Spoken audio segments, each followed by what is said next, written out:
Ladies and gentlemen, if you are seeing me, I have my guest on, Suzanne Pittson, and I'm not seeing me on Facebook, so I might be on YouTube. Sometimes it's funny that way. But let's see. Oh, we are on YouTube. So it's funny that yes, we are there. So if you cannot, well, let's see. I'm going to have to post that to see if. Okay. Yeah, we are on YouTube though, but yeah, for some reason we are not showing on Facebook. Does it just randomly do that kind of stuff? Yes. It did that the other night with one of our concerts too. It did? Okay, well, I'm going to, let's see. So we will continue on, and I'll just make a post on Facebook that people have to go to YouTube to see it. So, which is, it's okay. It's okay with us, and they can talk. But let me just turn my mic down. And you can share. I don't know if necessarily it was that we shared from your screen first. But anyway, ladies and gentlemen, this is my guest, Suzanne Pittson. And she's a wonderful singer, so much more. She's a lyricist, an educator. And hi, Suzanne. Hey, great to see you. Thanks, you too. And let us hear what you are going to do right now, okay? Yeah, I could just play that track. I mean, since I had it going. Please do, yeah. Do I need to preface it, or we'll do that later? You don't. Yeah, you can just play it first if you want. Okay, I'll start over.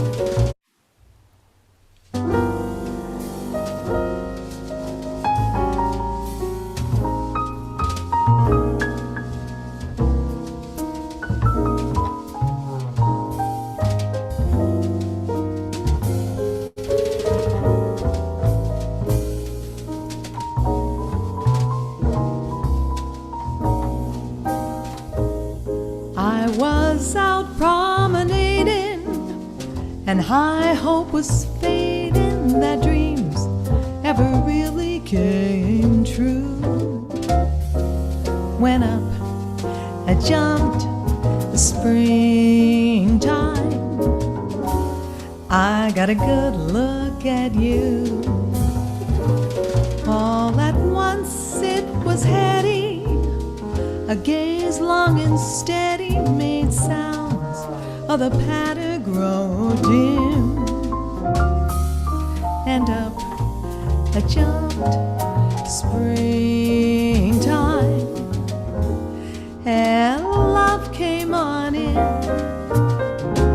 Now my heart wants to cheer, life's sweet promise is here, and love is a lovely thing. And now we're sweethearts together, like bird and a feather. Our love is as free as the wind. Then up I jumped springtime. Well, hello, my friend. Well, I was out promenading, and how my hope was baby, never dreams ever really came true. Then up I jump springtime, I got a good look at you. All at once it was heady, a gaze long and steady made sounds of the patter grow dim. And up I jumped the springtime,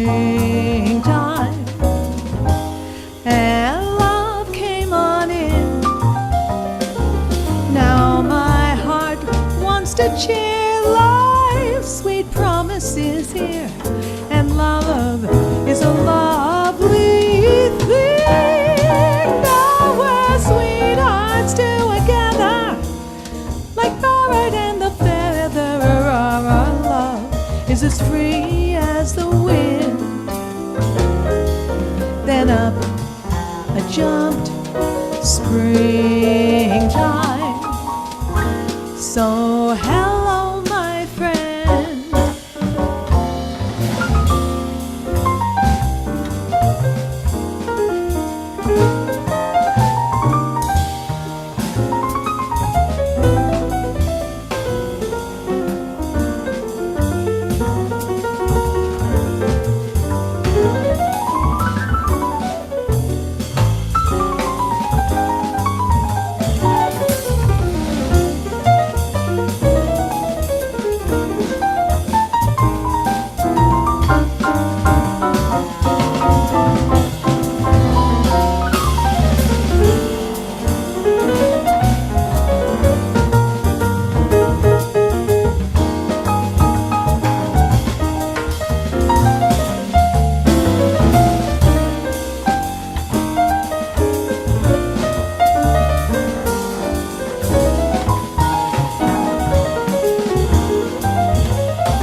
Then up I jumped, springtime.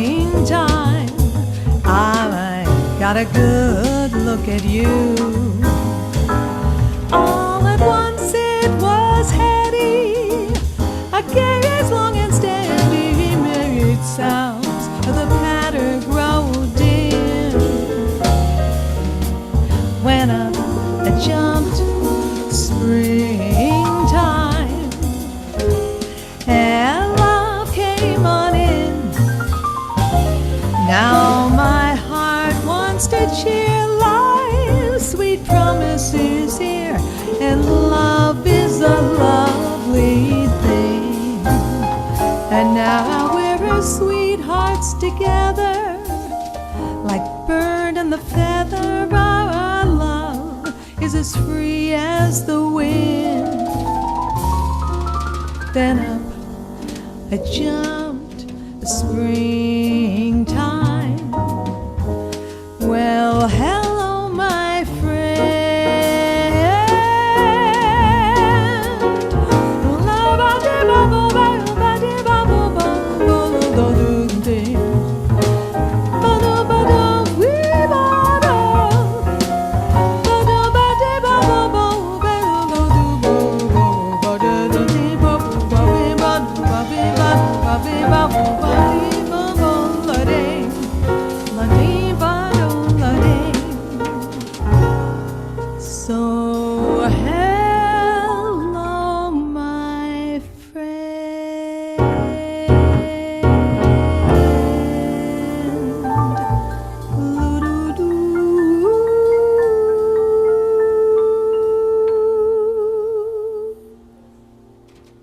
yeah.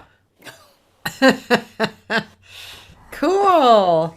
Yeah, Up Jump Spring. Those, of course, that's by Freddie Hubbard, Yeah. and lyrics by the great Abby Lincoln. Wonderful. Who's playing on it?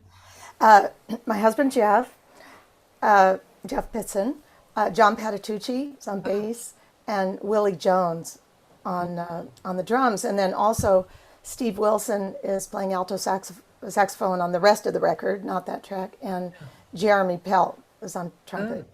And what's the name of the record? Out of the Hub. That was a record that I did of all the music of Freddie Hubbard. Oh, what a great name. Yeah, Out of the Hub. Yeah. And that, of course, we can, many things to say about all of that. Yeah, I asked, Freddie was like one of my idols. And, when I heard him, I was very young.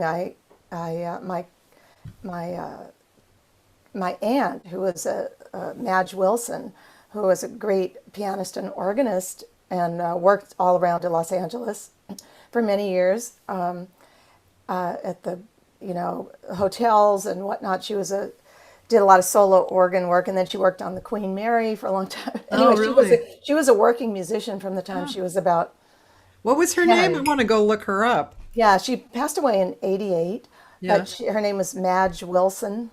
Madge Wilson. And my cousin David did respond to the thing on Facebook. I hope he found his way. Oh, good. Yeah. He lives in Glendale. He's a great animator. But my aunt took me, and I was down for the summer from San Francisco, and I think staying with her. And she said, the VSOP is playing at the Greek Theater, right? That's in LA, right? Yes. Yeah. And that was with, of course, the group after Miles, right? Yeah. So Freddie Hubbard was replacing Miles, and it was Herbie Hancock and Ron Carter and Tony Williams and Wayne Shorter. And so she got tickets, and Oh, went with God. David. And, that was, I think, the first time I heard Freddie. Oh, And my jaw dropped, such a gorgeous player. Oh my God. And of course, everybody, it was a once in a lifetime, very, very one time special performance. Wasn't that what VSOP? Oh, yeah. And so from that point, I was young. I played classical piano, and then, I don't know how far you want me to go with this, but when I ended up becoming I did my degrees in piano, classical piano, and when I was in grad school, when I was in school, I had a hand injury, Oh. and that's how I ended up singing. Oh. So the first person that I said, okay, if I'm going to sing, then I'm going to be a soloist like Freddie Hubbard. And I started transcribing and stuff. So it was kind of a long time in the works. And I think even while I was out in San Francisco, I was working on these tunes, and writing some lyrics and deciding I wanted to do it. But it wasn't until we got here to New York and I was able to record that record the year before. Well, it was a year Freddie passed away. So I went to the Iridium. He was playing a 70th birthday concert. And Jeff and I went backstage. And I said, you're my idol. That feels so good to say that to somebody, somebody that has inspired you, know? Yeah. I mean, I didn't get to say anything like that to Carmen, Yeah. or Irene Kroll, Yeah. I said it to Sarah one time. But to look at Freddie in the eye and say, you are my idol. Yeah. And I said it to Michael Brecker also. But, and I said, I'd like to record lyrics to your songs and to your tunes, some of your tunes. And I would like to know how you feel about that, And so he gave me the number of his publisher, Lori Goldstein. And so I worked with her, and and then it was a little bit. It was, it was, I mean, anybody who's ever written lyrics to things, I'm sure you've had this experience. I know many people have. You write the lyric, you get your heart set on doing this, and then you realize you have to ask the person if they approve it. And so actually had the date set, the recording date set, and had written these things, and then all of a sudden, like a week before the session, he still hadn't said anything, and then suddenly I get this message from the publisher. He wants to hear a demo. So, Oh my God. so I was like, oh my God. So Jeff and I just laid down, Bird Like was one of them, and we just did a duo. And I got just so he could hear it, and then Lament for Booker was the other one, and One of Another Kind was the other one. And we just did a duo, and I did the best I could, and I improvised on it, and I think we were already into the session, and Laurie called me and he said, go ahead. Oh God. Yeah, That could have there's been so a many hairy disaster. stories about that. You're right, That's amazing, yeah. And then he shortly died after that. He died. I did it in the summer, and I wasn't able to completely finish it because I had to go back, and there was just, obviously they take longer than you think to do it. Yes, they And do. and he passed away in December. I didn't. I mean, it was. I could have sent him. It wasn't mastered yet. Yeah. So I feel kind of bad about that, but Well, you that should, was. I think you should feel great that you accomplished that. I mean, that's a big accomplishment. The whole, from the beginning to the end. That's quite a piece of your life, a big chunk that Yeah. I think you should be proud. And I mean, I can't tell you to be satisfied because I know how, that's such a personal thing, but I think it's very satisfying. I think what you did was really great. Yeah, well, thank you for saying that. To me, when he said, yes, go ahead, Yeah. to me, that was, see if I can articulate this. He put his trust Yeah. that I would do the best I could do. In a way, he kind of, I mean, I really, I thought, the only response I can possibly have is just to try to come up to his level the best I can, Yeah. to do the music justice in some way. And Well, I've thought about this because I have written lyrics to people who say no. I don't think it's necessarily because of the lyrics. I think they want to save their music as instrumental. Like for instance, Birdland, now who doesn't think of the words when you hear Birdland? right, So, and I mean, that's a choice. It's not right or wrong. It's a personal choice. But it is awfully nice to submit lyrics to a beautiful piece of music that you really love and have the person say, great, this go for it. You can publish it, just change the name. And I mean, I did that with Vince Mendoza and Pat Metheny. And I mean, that's really valuable to me, just as like you, as just a personal click, little acknowledgement inside, it's like, yeah, did it. That was good. yeah, like you're being entrusted to do something great with their music. Yeah, yeah. So that's nice. Well, that's a big chunk of what you've done. Right, right. Remember years ago when you came here God, it must have been, I bet it was 15 years ago or so, right? The workshop that you did here. Yeah, yeah, yeah. Let's see, 2000. So for those of you who don't know, I did like a a workshop series that lasted about 20 years, and I started it. Let's see, I think I started it right before I married my second husband or met him, and I was living in a different house, and I had so many workshops. Sometimes I had like 10 workshops a month, and the Wow. same people would come too, which was I thought so valuable for them, Mm-hmm.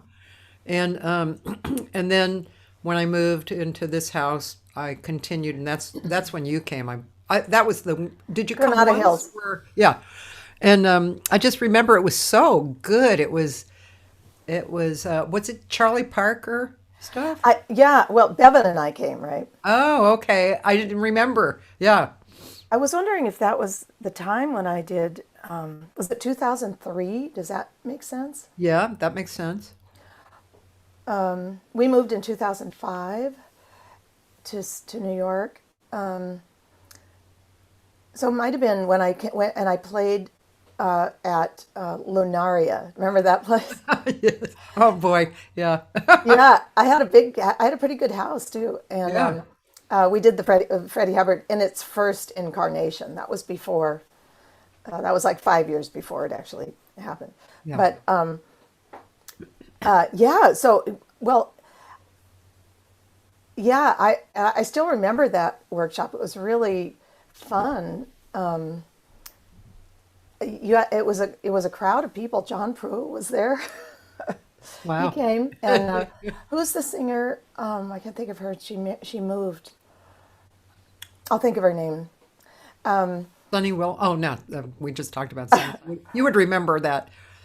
Yeah, but yeah, we were working on language. I took a Charlie Parker line and had them sing it in 12 keys, different keys, Yeah. and how you would do that, and then how you would put it in your solo. And I always remembered that you said you took a line. It was unusual for singers to think like this. Took a line over a 2-5-1, learn that line, and now here it is in another song. Sing it there, and here it is in another song. I thought that was so smart.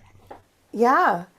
Well, I can elaborate on that if you want. Yeah, sure. We don't have an agenda, right? We don't have No, to. no. Okay.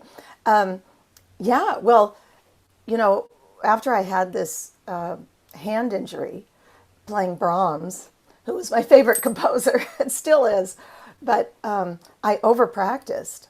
And while I was doing my degree in classical piano at San Francisco State, I over practiced octaves, on this Brahms variations. And I thought, oh my gosh, I better take a little time off. It was a spring break. And then I came back and I started practicing again, and it was not better, you know. And so I forget exactly what happened, but I believe I had to take the rest of the semester off, which was devastating. When you're in the middle of practicing 3-4 hours a day, you're practicing classical music, and I mean, it would be devastating no matter what you were doing, no Yeah. matter what type of music you were doing. But and I just remember I went to my piano teacher, my childhood piano teacher, took me to his doctor just to have it looked at, and the doctor had no idea. And this is before like carpal tunnel and computer use, so Yeah. people weren't really sure. And one of my professors told me that, the doctors think you're a quack if you go in and you talked about piano practice and having a hand injury. Yeah. And so this particular teacher, Carlo Busotti, he was amazing pianist. And I later found out, had a hand injury and had to give up his career, basically. And that's why he was teaching. Oh wow. And so I just remember I was in tears, and I went and I sat outside his office, and he did play. He was still playing, and he did do some concerts, but he Yeah. It pretty much just wasn't, yeah. wasn't touring and things like that. And I just remember I was sitting out inside his office, and I was crying. I was Oh, crying, like you feel like your life's come to an end. oh, And he was playing inside, and then he opened the door, and then he goes, "What are you doing here?" And I said, "Well, I'm going to have to take the semester off, or I'm going to have to take the summer off." It was like so devastating. And he just goes, a summer off is better than the rest of your life. And he just slammed the door. And it was really dramatic, the rest of your life. So then I spoke to him about it, and he told me, what had happened to Oh, him. good. But Interesting. but so then I managed to keep going, and I did a master's. But Oh, I switched to history. But I was playing, but I didn't have to do concerts and things like that. right. So I was still playing, and then in that time, I started singing. And my mother had been a singer, an amateur singer, and idolized Billie Holiday and was a big jazz fan. And then I had my aunt, my uncle's a drummer in New York, in Los Angeles. And so, I thought, I'll sing and I'll accompany myself because I play piano. So I started doing that. And then, and I became a Buddhist at that time too. I was introduced to Buddhism, so I started chanting, and I was able to. I somehow stumbled on these books by David Baker, and he had these books. They were called the Monograph series, and there was one on Charlie Parker, one on John Coltrane, one on Sonny Rollins and Miles Davis, I think. And he had like transcriptions of solos. And then at the end of the book, there was an appendix. And he took all these lines out of the solos and he kind of organized them all in the key of C. And he had all the 2/5 ones, and then he had some whole tone ones or some diminished patterns or blues type derived things. And the idea was you take all those, you put them in 12 keys, and you use them in a disciplined way. So I just grabbed that, and then I was starting to date Jeff, and Jeff said, well, yeah, that's how we do it. That's how I do it. And he proceeded to show me like a whole binder of lines, So I started from there. That's pretty much, that became my methodology, Okay, I'll take these ones that I like, and then I started transcribing lines off of records, and then I'd sing them, play the 2/5 one, and I'd sing them in 12 keys, and then I'd work out solos, and I'd use them here and there, and then over the years they'd morphed into this and that, and then became my own. So it's been a process. So yeah, that, I mean, since I came to City College, and I've been really teaching a lot of singers for a lot of years, improvisation. I've had to kind of work it out to where I have my materials start a little bit more simply Yeah. than a Charlie Parker line, for Yeah. example.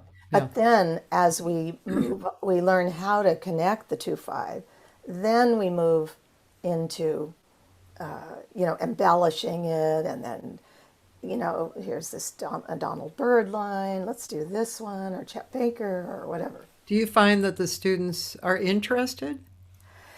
Yeah, and actually, actually, it's interesting because there are, of course, some students have a hard time with disciplined practice and really fall back on their ear to be able to do things. So this process, of course, is getting the right and left brain engaged. Right. Okay, if I'm singing this line and it starts on it's a D minor 7, G7, C major 7, 2/5-1, and the line starts on a D, that's the root of the two. So so if I go to the key of F now, that line's going to start on G, And so to get that thing going, I find if the students can do that they immediately start to sound Better. better. Yeah, better. Yeah. And so there, over the years, sometimes it's hard to manage like somebody's practice habits. Yeah. And even when you try to test people, Yeah. maybe it's because I'm kind of good natured. you know, and I tend to not be really hard, hard edged or hard nosed, Yeah. and so, but I'm thinking of some students over the last few years who, one girl came in, had no background in jazz. She was a rock singer, and she did the work exactly. And she's a good improviser, you know. So I can only think that this methodology will work, you know. It's not Interesting. my idea. It's not my teaching necessarily. Well, it's your application to Yeah, vocals, though. yeah. I mean, there's not many people who have. I think there's a lot of teachers out there, but I think methodology is another kind of an issue. And I think for singers, it's on the low side rather than for instrumentalists. I mean, are you familiar with Judy Nemac's Uh, books? yeah, of course. Yeah. I mean, those are great books. They're very user friendly, you know.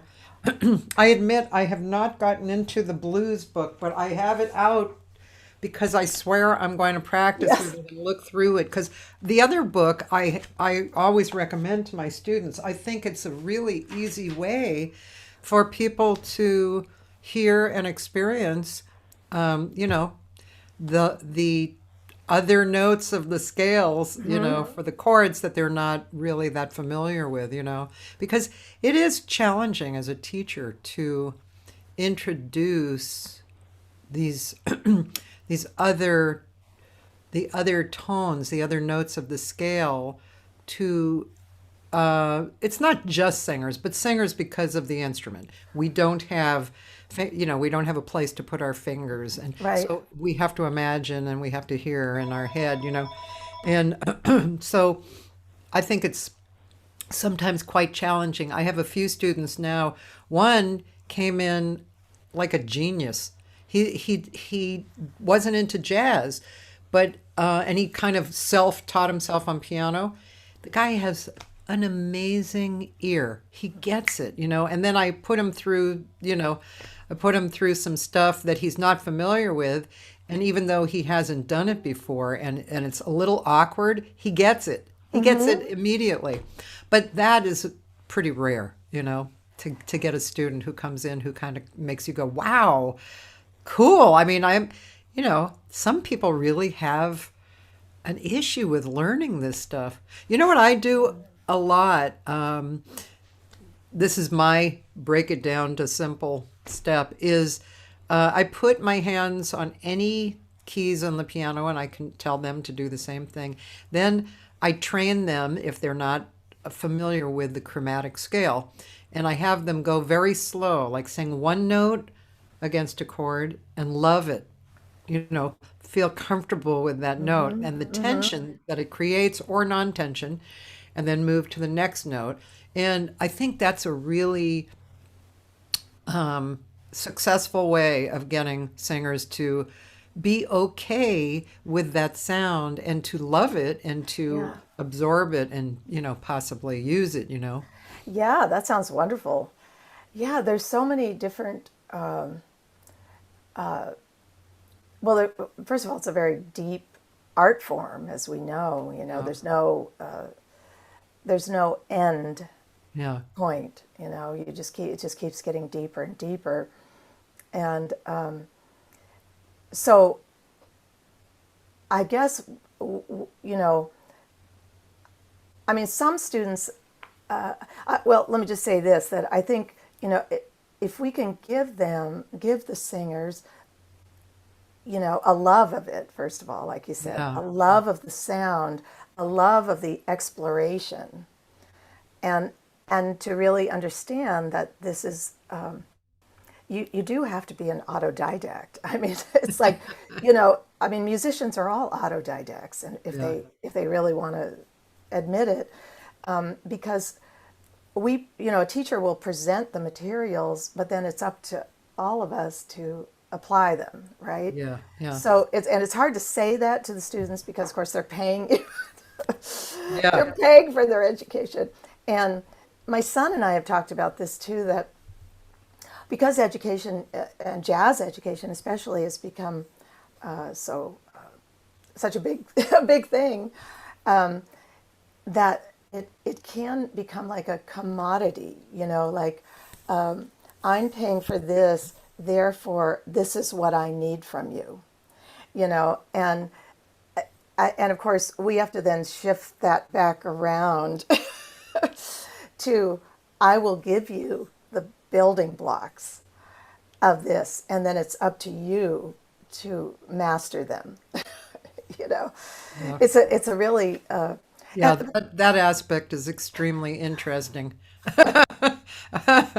It's a very interesting thing about teaching. Yeah, yeah. I mean, and that applies to, you know, everything. yeah, whether it's a technique, working on technique or whatever, it still has to be done ourselves. It's a solitary effort. Yeah, that's so interesting. That kind of leads into a question my friend Taylor has. We actually have Taylor on YouTube. I don't know if Okay, good. he'll show up, but Hi, um, Taylor. he said he loves seeing your online concerts with your husband and him. Oh, He's a guitarist. thank you. And he loved your track. And he said, since you're an educator, how do you go about teaching your vocal students about phrasing and developing a horn-like sound? Well, I'm not sure if he's talking about the sound or the language or the phrase. I guess all of it, right? Yeah, like phrasing, and then a horn-like sound. He's probably, I guess, tone, or I would assume. Yeah. Well, I teach at City College, where I teach, City College of New York. I teach improvisation, jazz vocal improvisation, but I'm also teaching the performance class this semester. And so I'm dealing with the whole picture. Yeah. And I really, I mean, I work, as we were saying, I work on building an ability to connect the 2-5-1. So the 7-3-7-3. So la la ba da ba ya ba ba ba dum. There's one la la ba da ba do be ya ba ba. There's another da ba ba ba do be ya ba ba. There's three ways of connecting it, and I call them linear shape 1, linear shape 2, linear shape 3. And so they have to do that in all keys and then be able to come into a 2-5 in any tune with the track or playing. Nice. And, whether it's, I mean, I do Autumn Leaves and How High the Moon but There'll Never Be Another You. So that's one thing. Then we start embellishing those. So then it's dun, dun, instead of da ba ba ba ya ba ba ba do, it'll be la ba da ba ba ba ya ba da ba ba ba ba dum, something like that. Yeah.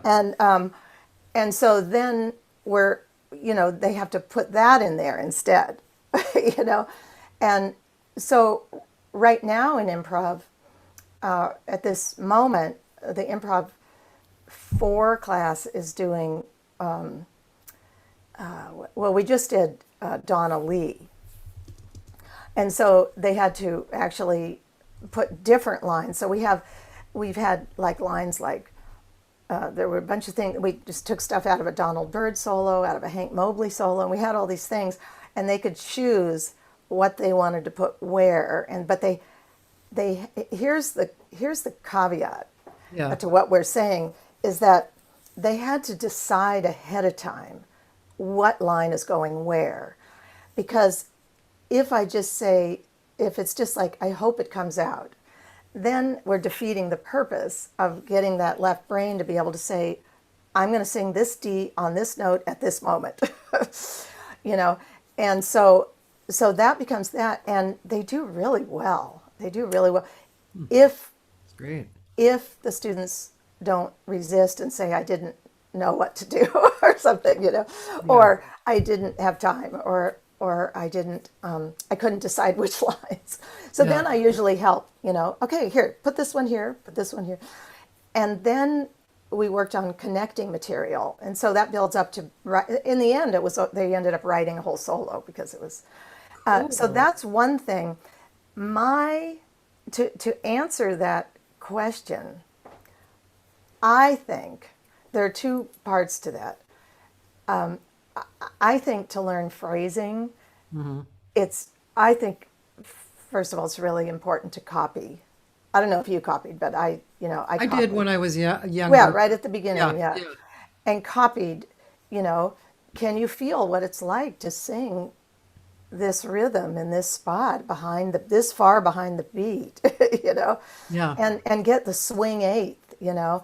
And I've also done things where I've written out a tune in swing rhythm, you know, like written out the head, and they had to sing it back, you know. Yeah. But that's one thing. And then the other piece of that, and this is what happened for me. So it's a little bit of a long answer, but this is what happened for me, because in the beginning I was like, I would, of course, Madeline Eastman was in San Francisco, when I was first starting, and she's so amazing. And I was just like, how does she have so many ideas, you know? And of course, if she went back and told us, she'd say, well, I copied this and this and this, and then I figured out how to do it on my own. I think that's what she would say. Probably. But I, what I, my thing was that after I learned all these lines, and I didn't learn that many whole solos. I didn't Yeah. I learned like some vocalises, like four, Yeah. and then I didn't learn like a million solos, but I would take the component parts, I would take lines out of them, and then I'd put them in 12 keys and put them in my own solo. And when it clicked and I started hearing how to connect one chord to the next, Yeah. the light bulb went on. And Yeah. I can remember I was on a gig and I started to improvise on the tune with the lyric. And all of a sudden, I was doing exactly the same kinds of melodic motion, connecting through the changes, as I was when I was scatting, except maybe simpler because it was lyrics. And that to me is when the light bulb went on, and I was like, I understand. I get it. It's not, you don't just make up stuff. There's got to be a harmonic grounding. These are chord changes, So, and then I also heard Carmen say on, remember that the Ralph Gleason show, Jazz Yeah. Casual, Yeah. and she was on there, and he said, "What is a jazz singer?" He asked her, Yeah. and she said, "It's a singer who creates a new melody to the chord changes that have been written by the composer." That was her answer. Yeah. And so that to me gelled with what I was Yeah. awakening to. And so I said, okay, I get it now. It doesn't matter where you sing the word as long as you're with the chord changes. It's like I can phrase over the bar line, but I have to change what I'm doing to adapt to the chords. So I hope that answers that, Taylor. In terms of a sound, then there's articulation, and that's why sometimes it's good to sing along, like you do as a guitarist, right? You sing along. I mean, you play along with a Michael Brecker solo or Pat Metheny solo or whatever, and get the exact articulation.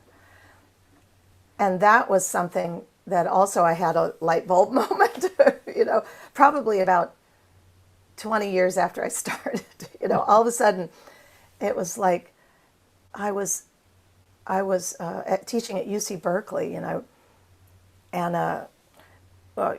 of the I was demonstrating something, and then one of the students says, "How come when you do it, it sounds different than when we do it?" And I had to stop and think, and then I realized it's because of the ghost notes and things, the articulation,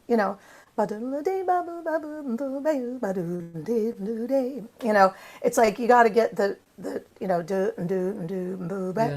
got to get all that. So, you got to articulate. It's not just da da da ba da da da ba da da da. It's not just every note's equal. Okay. This is interesting. Because I talk about what you're talking about in different words than articulation. But so when you say articulate, to me, articulation is pronunciation of something. And what you're talking about sounds like what I would teach, talking, saying it was groove, which I always find a really deep subject, and how to teach it. So when you say articulation, are you talking about that groove, or are you talking about a way of pronunciation, or? Yeah, that's good. I actually, yeah, articulation in terms of the articulation of the note. So there's the swing articulation, which in the swing articulation, the we have the slurred eighth note, da ba da ba. Yes. So but then sometimes it's on the beat. So it's like you don't know where it's going to come, and that's part of the skill of listening and doing it. But articulation, I believe, when you're talking to a horn player, is the slurs, the accents, the where the accent is, whether it's staccato or marcato, or all those things that horn players do. So with me or with a singer, if you're going to scat, then you need to use the articulation, and it's. So I guess the articulation is actually a horn term, right? And I haven't really used that word very much or talked about it. So articulation is that it is like do do do, right? That is articulation. Is that correct? That's right.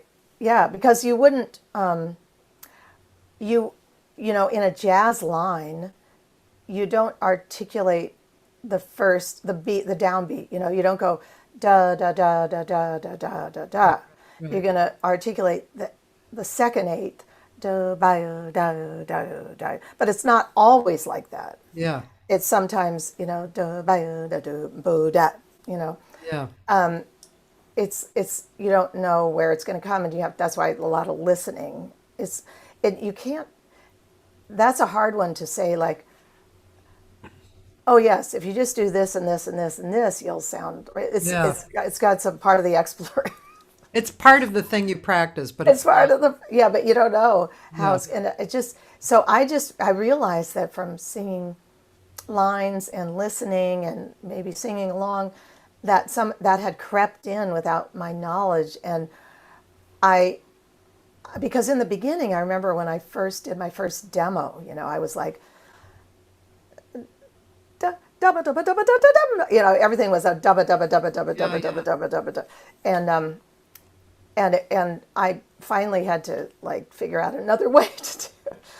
But then, so to me, the language has been the thing that I've focused on rather than,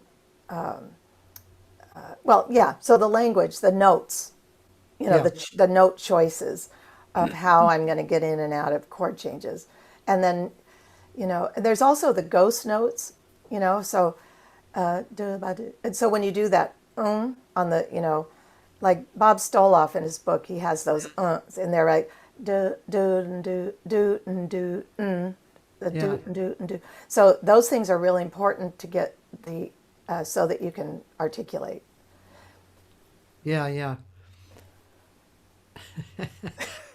It's like, I know, it's mind-boggling. Right? Yeah, it's funny about that word articulate. I mean, I haven't thought of it in so long as a horn thing, and then as we've been talking, I realized, oh yeah, articulate. That's a horn. That's a term that's used in horn. I mean, it's also used in speaking or something, but that's articulation. I think usually people are talking about pronunciation. But, right. Or articulate. He's good at. You were very good at articulating your idea. Speaking it or something, or making it clear or something like that. Yeah, I have to look that word up.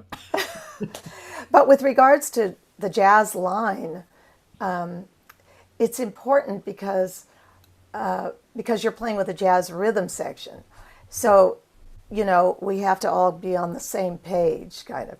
Now, that doesn't mean, I think everybody's got a little bit different thing, and we can hear that with singers, for example, because the triplet, if we're talking about swing, the triplet is the, da da da da da da is going all the time. And Sarah has a wide triplet, whereas Ella's is do do ba do da do ba do. It's kind of just right on. Yeah. And I didn't realize until I transcribed a Billie Holiday thing that her thing is just right on in terms of swing articulation, not scatting, but singing the melody. Yeah. Because I had to transcribe something. I don't know what it was. Them, Their Eyes, I think. And I was trying to write it out, and right on with the swing. Of course, Frank Sinatra, right, just right in the pocket. And there it is, that pocket thing you're talking about. Yeah. The groove. Yeah. Well, let's listen a little. Yeah. What would you like to play? Well, you okay? I can play something from my very first CD when I did Blues and the Abstract Truth, and Jeff had written lyrics to this, and this record I did in San Francisco, and I have Jeff playing, and Jack Walrath, the great trumpeter, is on trumpet, and Harvey S. And Mike Clark playing drums. Oh, and we went in the studio. They stayed at my house, and I was pregnant. I think I was 6 months pregnant. It was God. August, and about 6 months. He was born in December, so that's about right. And I had these guests, at my house, and trying to deal with all this. And then we went down to the studio for 2 days. We had a couple days of rehearsal, and then we went down. So let me play Blues and the Abstract Truth. Of course, the great Oliver Nelson. Sorry. And now let me figure out where this is. yeah, Oliver Nelson. That's another person I fell in love with. Amazing. Yeah. Sorry.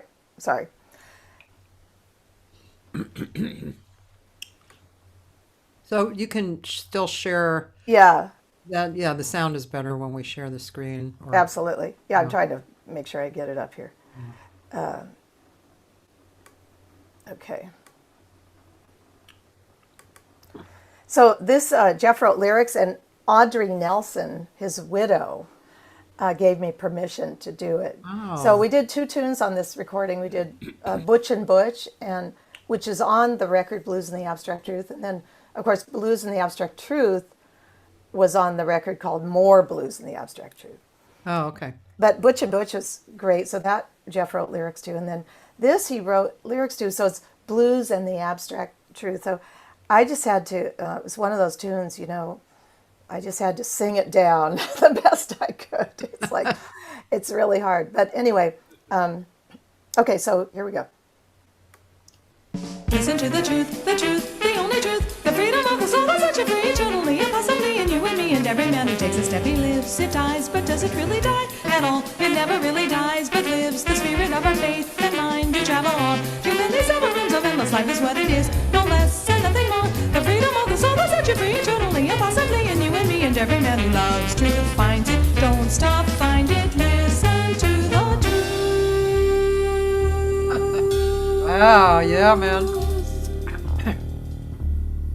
Paint the colors of life with the blues and the abstract truth. Sing the praises of love and good fortune will come to you. Find the force of your life, be in rhythm with all you see. Take a turn in your life, running headlong to destiny.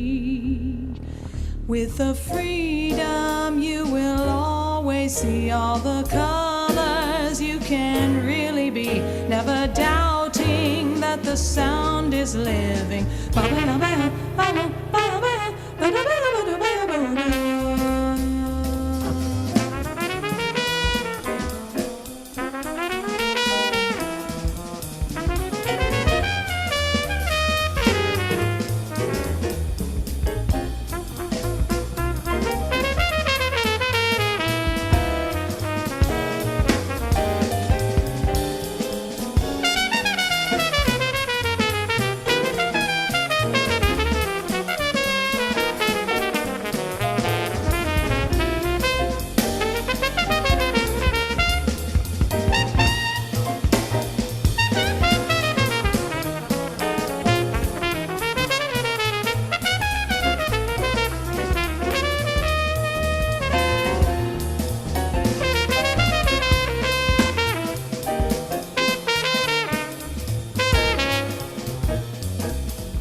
And every man who takes a step, he lives, it dies, but doesn't really die at all. It never really dies, but lives. The spirit of our faith and mind, we travel on. Humanity overwhelms them, and this life is what it is. No less and nothing more. The freedom of the soul, that's such a very eternally, impossibly in you and me. And every man who loves truth finds it. Don't stop, find it, listen to the truth.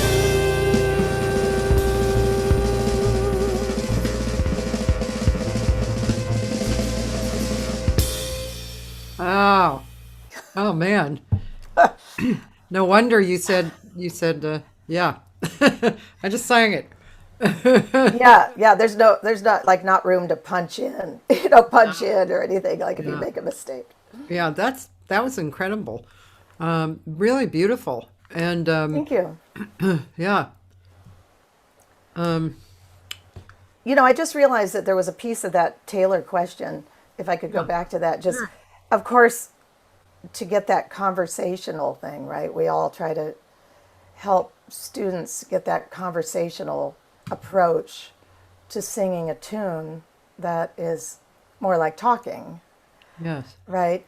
I guess I was also, that's a given. I guess I was also saying then beyond that, for me, the process was, okay, I can do it like talking, but I needed to know that harmonic underpinning, I needed to know what was happening in the harmony in order to really do that successfully for me.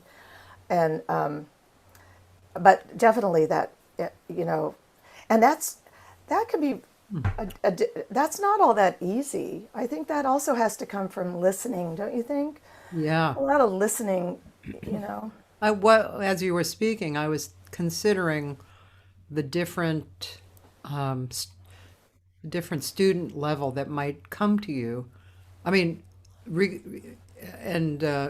regardless of your own growth. But okay, let's say you and I now teaching somebody, and you have to change the way you think and teach for each person because of what you just said. There's, I mean,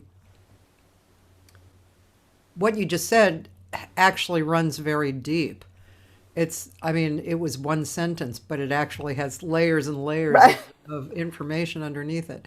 And to teach phrasing, I mean, there's so many different ways to teach phrasing, but it has to apply to the person. And I guess that just shows you how you would improve, I mean, I'm happy with my phrasing. I think it's pretty good. And as I grow and as I sing more, my phrasing, I would assume, gets better the more I live life and soak in my own individualism.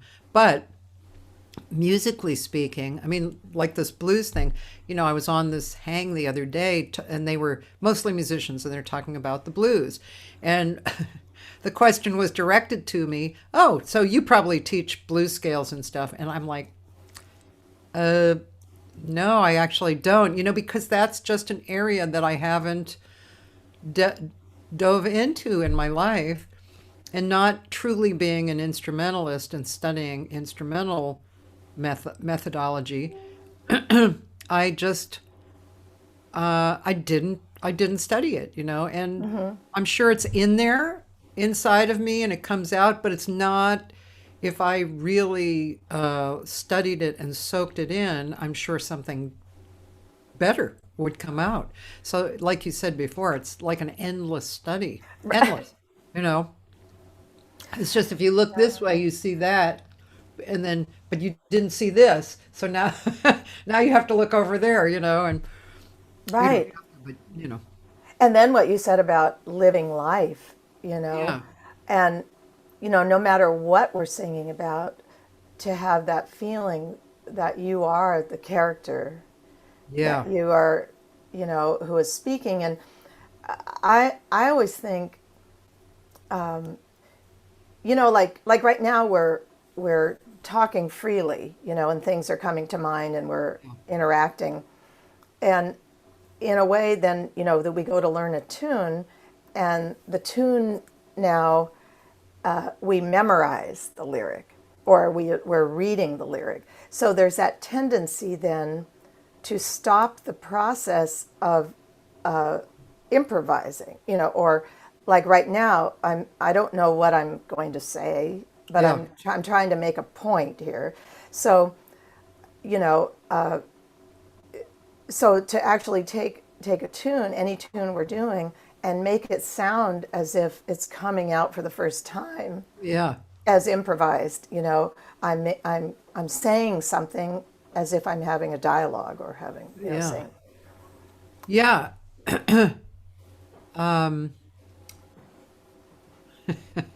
That's a really deep that's piece. our, this is really a deep hole, right? I mean, gosh, and it's great. I love talking about this kind of stuff because just tweaks me. I just love the spiritual aspect, which this is to me spiritual, right? And because it is, and it's for all instruments and it's for all people. Let's face it, whatever you're doing, that's why all those books like The Art of Golf and, all of those came in so well because we can apply it to anything, driving a truck, it's all, and as a Buddhist, I'm sure you consider this, but it's all about us being in the moment and being able to deal in the moment and create in the moment.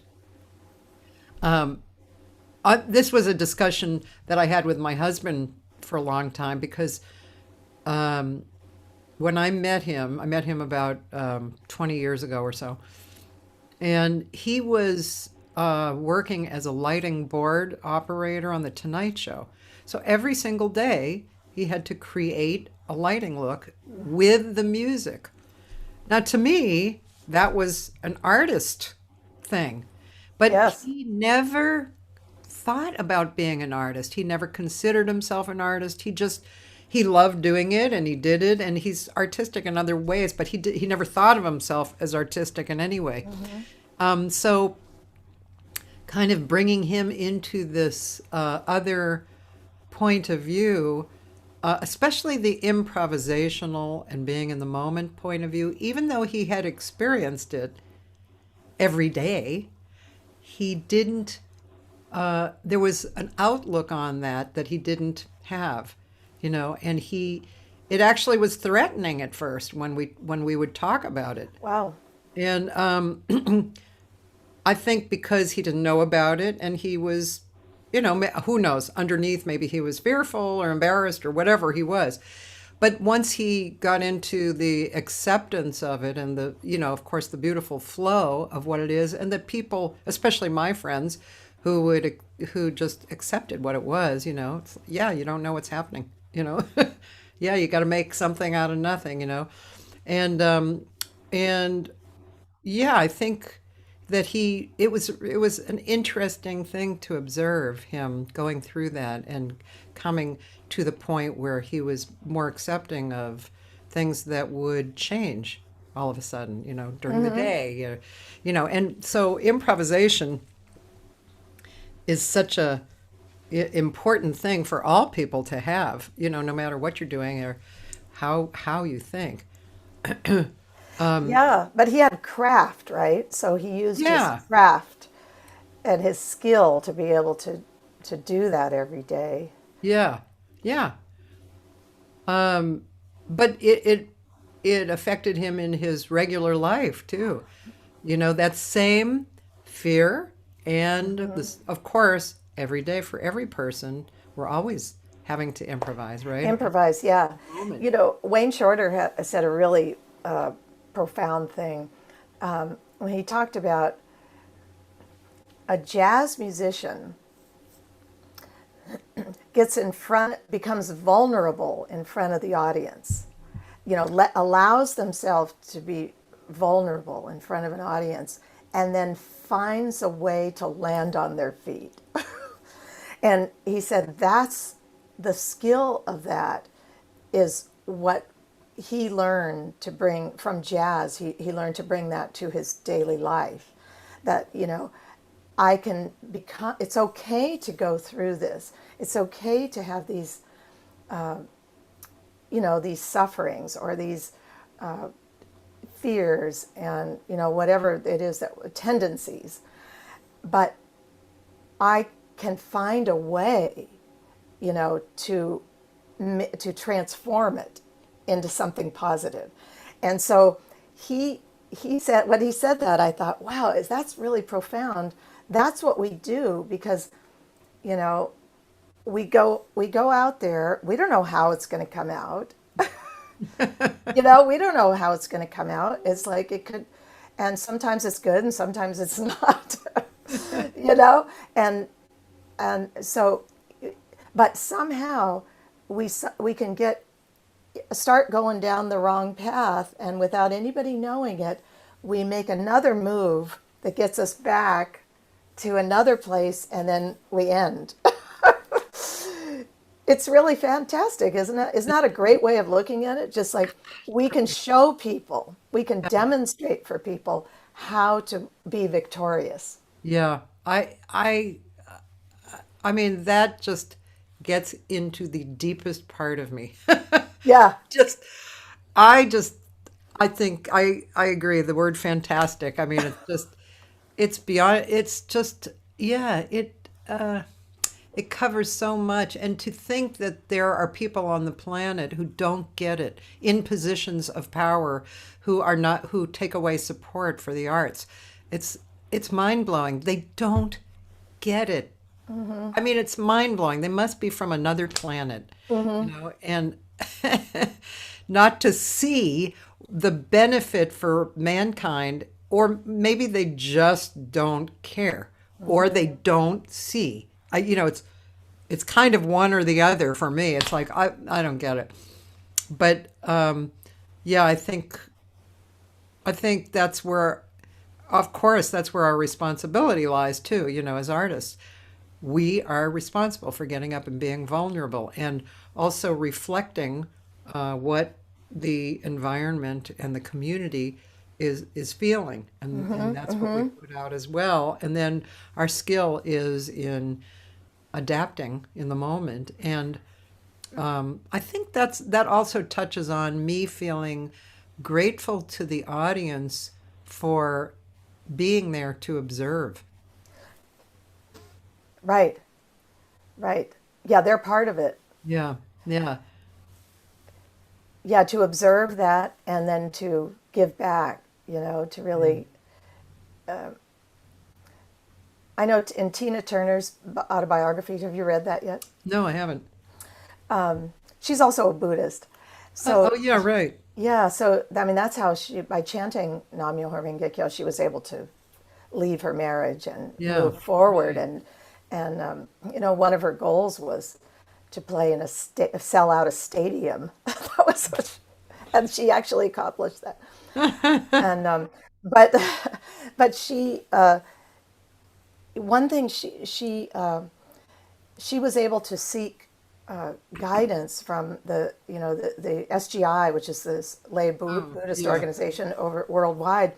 The president, Daisaku Ikeda, he met with her, and she asked him about her career, and how to really how to envision her career as a Buddhist. And he talked about, I don't have the exact quote here, but he really talked about how her music can transcend all barriers of religion and race, and that she can give people she can give to the people a feeling of never give up, because that's what she did. And so I think, like you said, we live life, and we go through struggles, and everybody goes through struggles. And through COVID, we're becoming, I'm speaking for myself, becoming more tolerant, more understanding. Things happen to people. Everybody needs support, and everybody's trying the best they can. And I think having that that feeling that I will, together, let's not give up. and giving that to the people through music. That's what she was told, and that sounds like, I think that's what she's done. Because so when I read that, I was like, okay, I'm going to do that too. Yeah, I recognize that. I recognize that sentiment in some of what I sing. You know, Yeah, that's a feeling that I love actually when I sing that comes. yeah, to really show others what it's like to never give up, Yeah, to yeah, keep going, because all of us that have gotten this far with this have been through a lot. yeah, On some level, we've been through a lot, and there probably were better times. There were low points and there were high points, but to still, like Ringo Starr said at the Grammys, what did he say? Anybody who's making music now has already won. If anybody is making music now in the world, they've already won. And isn't that true? I mean, the fact that we're still going through this pandemic and trying to bring people hope and joy through music, and you're doing it through this show every day, has been an amazing source of hope and comfort to people. yeah, yeah.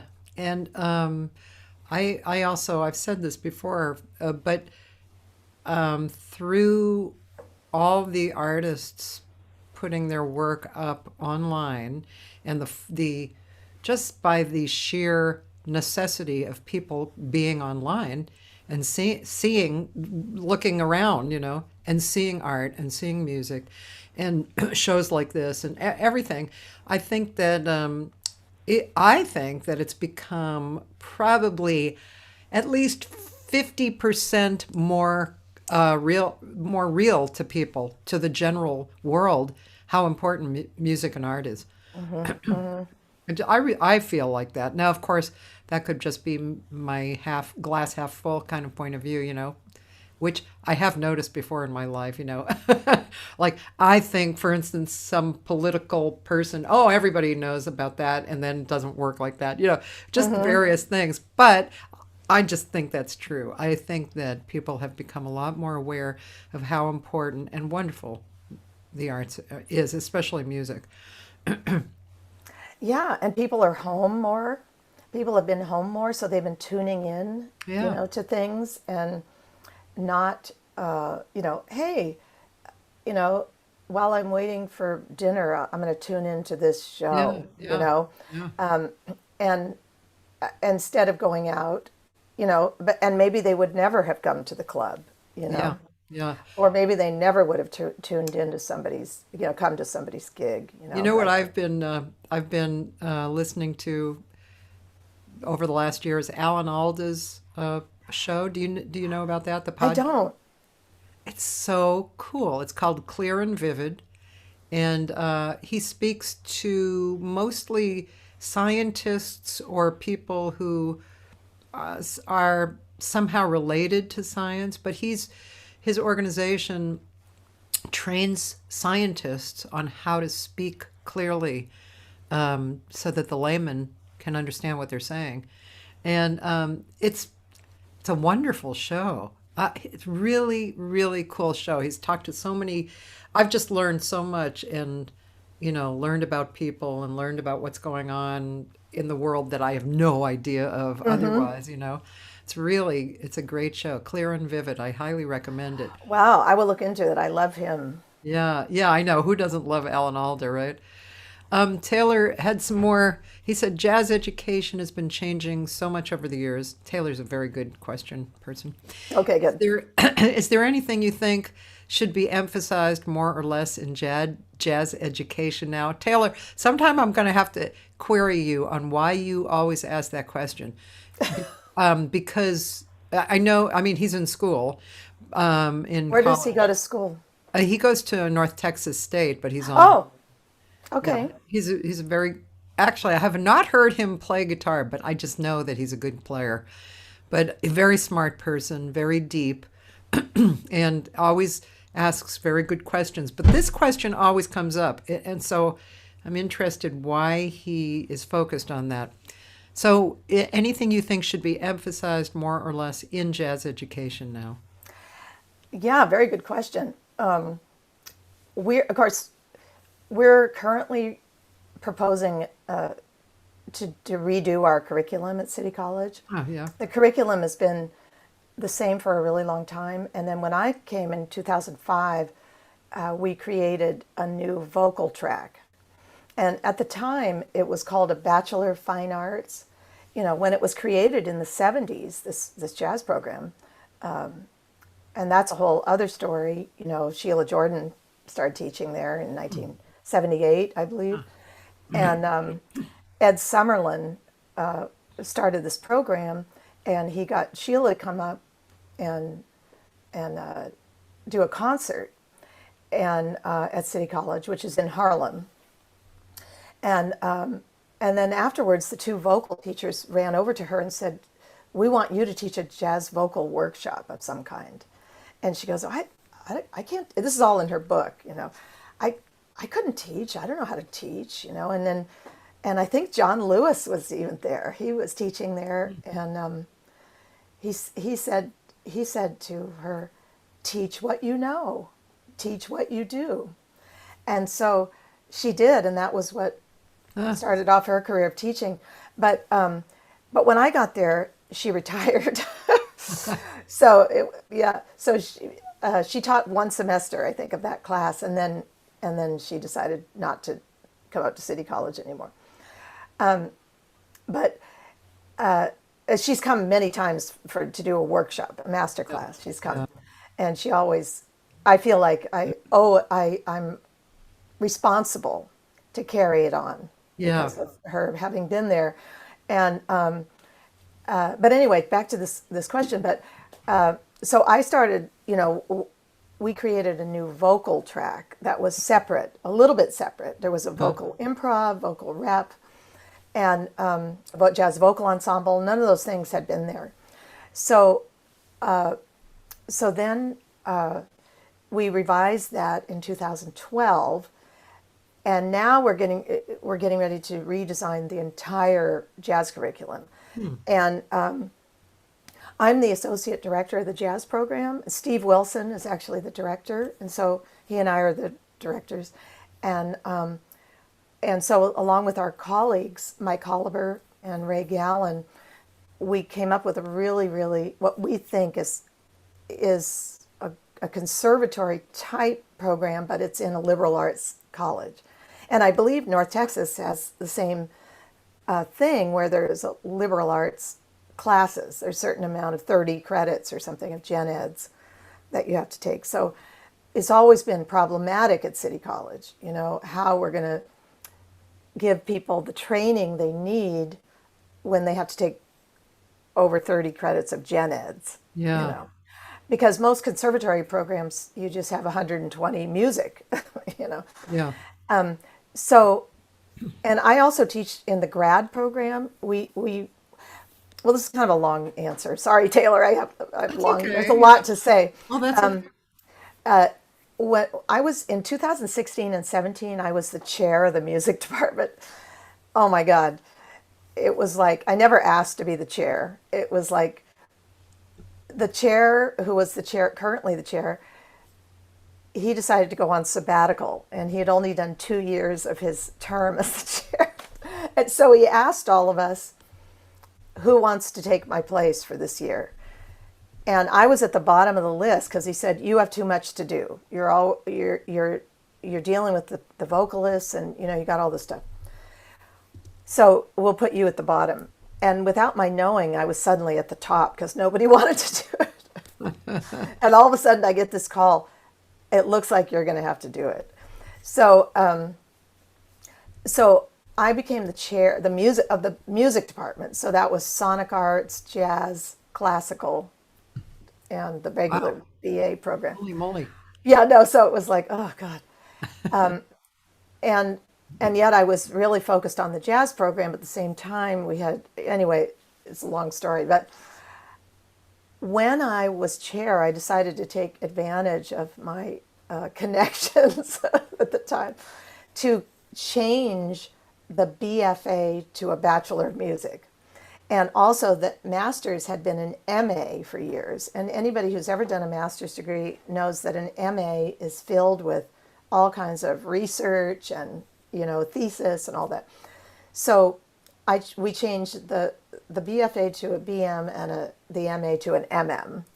And Okay, yeah. yeah, Master of Music. Yeah. So, and for some reason, the people who had been at City College felt that the BFA was more prestigious and the MA was more prestigious.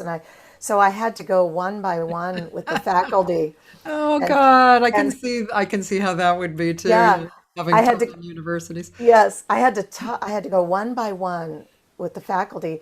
And the Sonic Arts is a really big program that we have. And I met with the director of the Sonic Arts program and I said, look, the BFA is only a track, it's a BFA in music and it's a track in Sonic Arts. So if we change it to a BM in Sonic Arts, then you really will be the director. And so he goes, sign me up. So I had to meet with everybody one by one like that. And then we got a unanimous vote. And then we had to go through the faculty council and do all this stuff. So is this in addition to the others or totally changed? Yeah, so the BFA was out, the MA was out. We Oh, changed the name of the program. It's ah, because they were already functioning that way. They required oh, an audition. You had to audition. And I just by accident had to call the guy at CUNY. I don't know why I had to speak to him. And he was the director of student affairs or academic affairs, director of academic affairs. I'm So sorry, CUNY is City University of New York. okay. So there are like 13 campuses in New York City. It's the largest city university. So Oh, there are okay. junior colleges and also four-year colleges. So, for example, City College is a four-year college, unlike California where they're 2-year, right? The city colleges are Oh, 2 years. okay. Yeah. So City College is one of the four-year senior colleges. Okay. So there's Queens College and Hunter. Those are four-year colleges, and then there are the junior colleges. Anyway, they're like 13 different schools in New York City. So the CUNY guy, suddenly he said, why don't you change them to a MM and a BM, and I can help you. So I had to do like hundreds of pages of paperwork, and we Wait, pushed it was through. this a brand new idea or was that? Nobody had wanted to do this. So it stayed a BFA and an MA for all Oh, those years, and yet they were performance degrees. So so I just decided, I mean, it practically killed me. I mean, honestly, it was like so much effort. God, I Oh can my God. imagine. And Yeah. and Wow. and so but together, so everybody unanimously, I said, we cannot be competitive with other universities unless we're a Bachelor of Music and a Master of Music. And they just 100%, the whole faculty council voted for it. Wow. And so now here we are 3 years later, and we haven't revised the curriculum to really match that. So we just revised it, and we're going to propose it in a couple of weeks. We have to take it to the faculty council.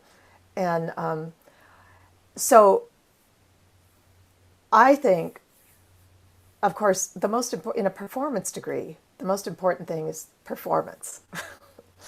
So we, for example, only had 3 semesters of ensemble required. So now we're having 8 semesters of ensemble, Oh, you know, excellent. and we're also now requiring composition and arranging, which were electives, and then we're requiring. We only had 6 semesters of lessons. Now 8 semesters of lessons. We didn't even require a senior recital. Now the senior recital will be required, and then also we didn't have an ear training class. So ear training. Wow. We're expanding harmony and improv to a 3-hour class instead of 2 hours. So it'll meet twice a week, and really, giving. So in answer to the question, I think I think the thing we're responsible for in a university is to give people basic skills. If we don't, and for me, it's very easy to get swayed by somebody who's already, oh, you've already had so many years of, ear training and stuff. And then I start moving too fast for the other students, and I think basic skills, it's like, and even people who say they have basic skills, when you really put them to the test, people can always improve the basic skills. Yeah. And then the other thing, which we're hoping to get back, which is not going to be part of our required curriculum, but we're hoping that they can take it, is a music business. Oh, yeah. And music business, I think, is really important at this point for musicians to figure out how to market themselves, I and do too. and how to, it's like, Let's make a life. yeah, and learn the legal thing. We used to offer it, and then something happened, but now it's all changed. I mean, we need to learn how to use social media, how to Yeah. create a buzz. Yep. And when you go to those things like Jen and the Jazz Congress in New York, there's all kinds of, people now talking about how to create a Oh, buzz. yeah. There's a And lot of information about that.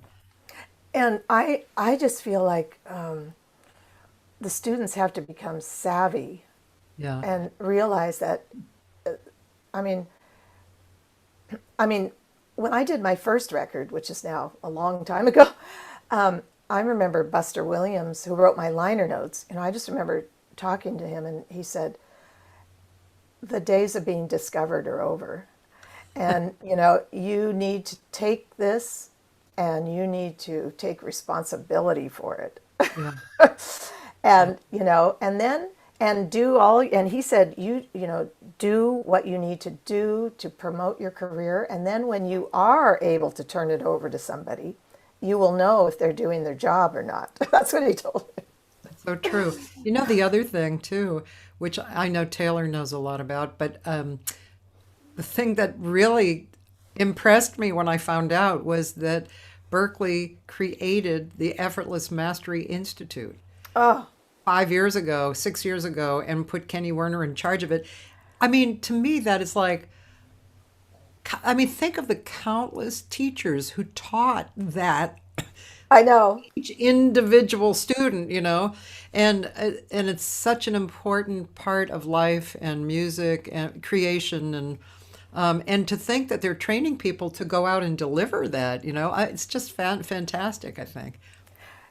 And that's an important thing is to, after we've finished giving students all these skills, like how do we help them free themselves Yeah. to be able to, open up their own vision for themselves without feeling that they have to be guided down some path that they're not happy with, you know. Yeah, I mean, I don't know about you, and I'm thinking it's true because, I think it's true for everyone, but I'm always, I mean, pretty much every day I'm looking for some kind of stimulus.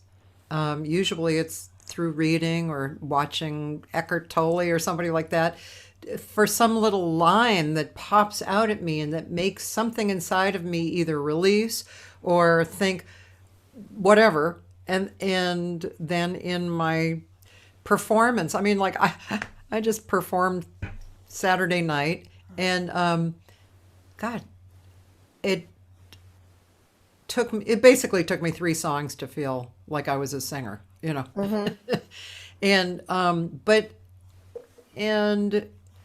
it was interesting. I think it's definitely changed. Like the first song, I got up and it wasn't like I was nervous, but I was slightly uncomfortable. But maybe if I had been doing this, maybe, I mean, who knows? I don't know. 2 years ago, maybe I would have felt really different. And so now I feel like this, however that this is. And it works out and it feels, you work it out. And if you can be comfortable in being in the moment, which really I think is kind of the big huge thing, then you can actually move on and move through and come to different awarenesses and, as you said, open up your abilities in space so that the person you have become will come through that.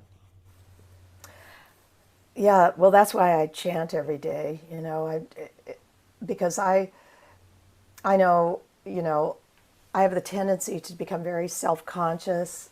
And, any kind of self-consciousness, of course, is looking in the past, right? Because if we take the moment to look at the present, we stop to look at it, it's already moved on.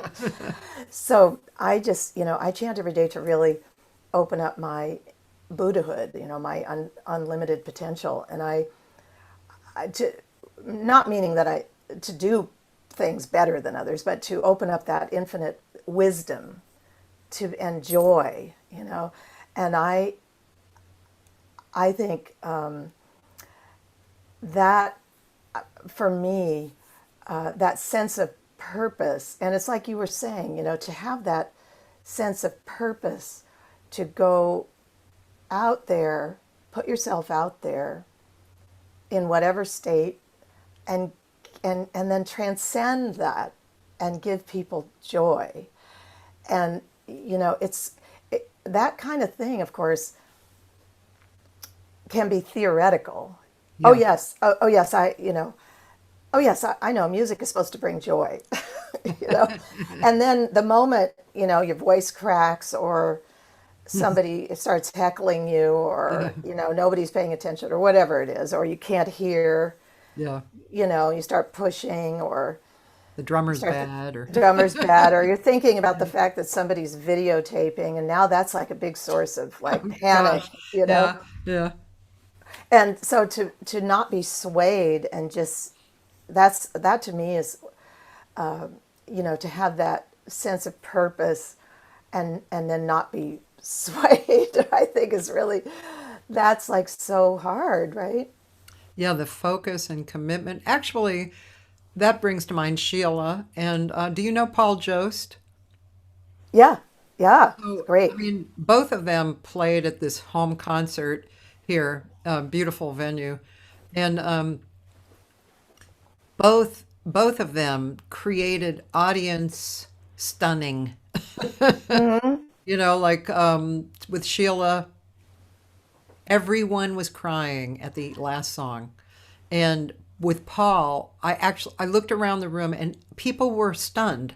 They were stunned because Paul has so much commitment and motion, forward and commitment, that it's a life-changing experience. And even if people don't fully understand why, they are affected, you know. Yeah, that's beautiful, and that's what we all strive for, right? Yeah. So to not be swayed by our own self-consciousness, I think Yeah. because you can't be, in order to do that. You Yeah. have to be able to just forget yourself. Yeah. It has to come from a deeper place, right? That right now I have to I have to communicate with people and show the joy of music. Yeah. The joy Oh, of music. yeah. I just want to say that Larry Kuntz, the great guitar player here, Yes. so he and I, have good conversations. So one time, a few years back, I asked him what he was practicing, and he said, Kath, he said, I've been practicing what I have to practice, but I have been practicing with joy. So in other words, practicing joy, Yes. right? Which we don't normally think we have to practice joy. We just Yeah. experience it. But that has changed my life dramatically, that conversation. Yes. Yes.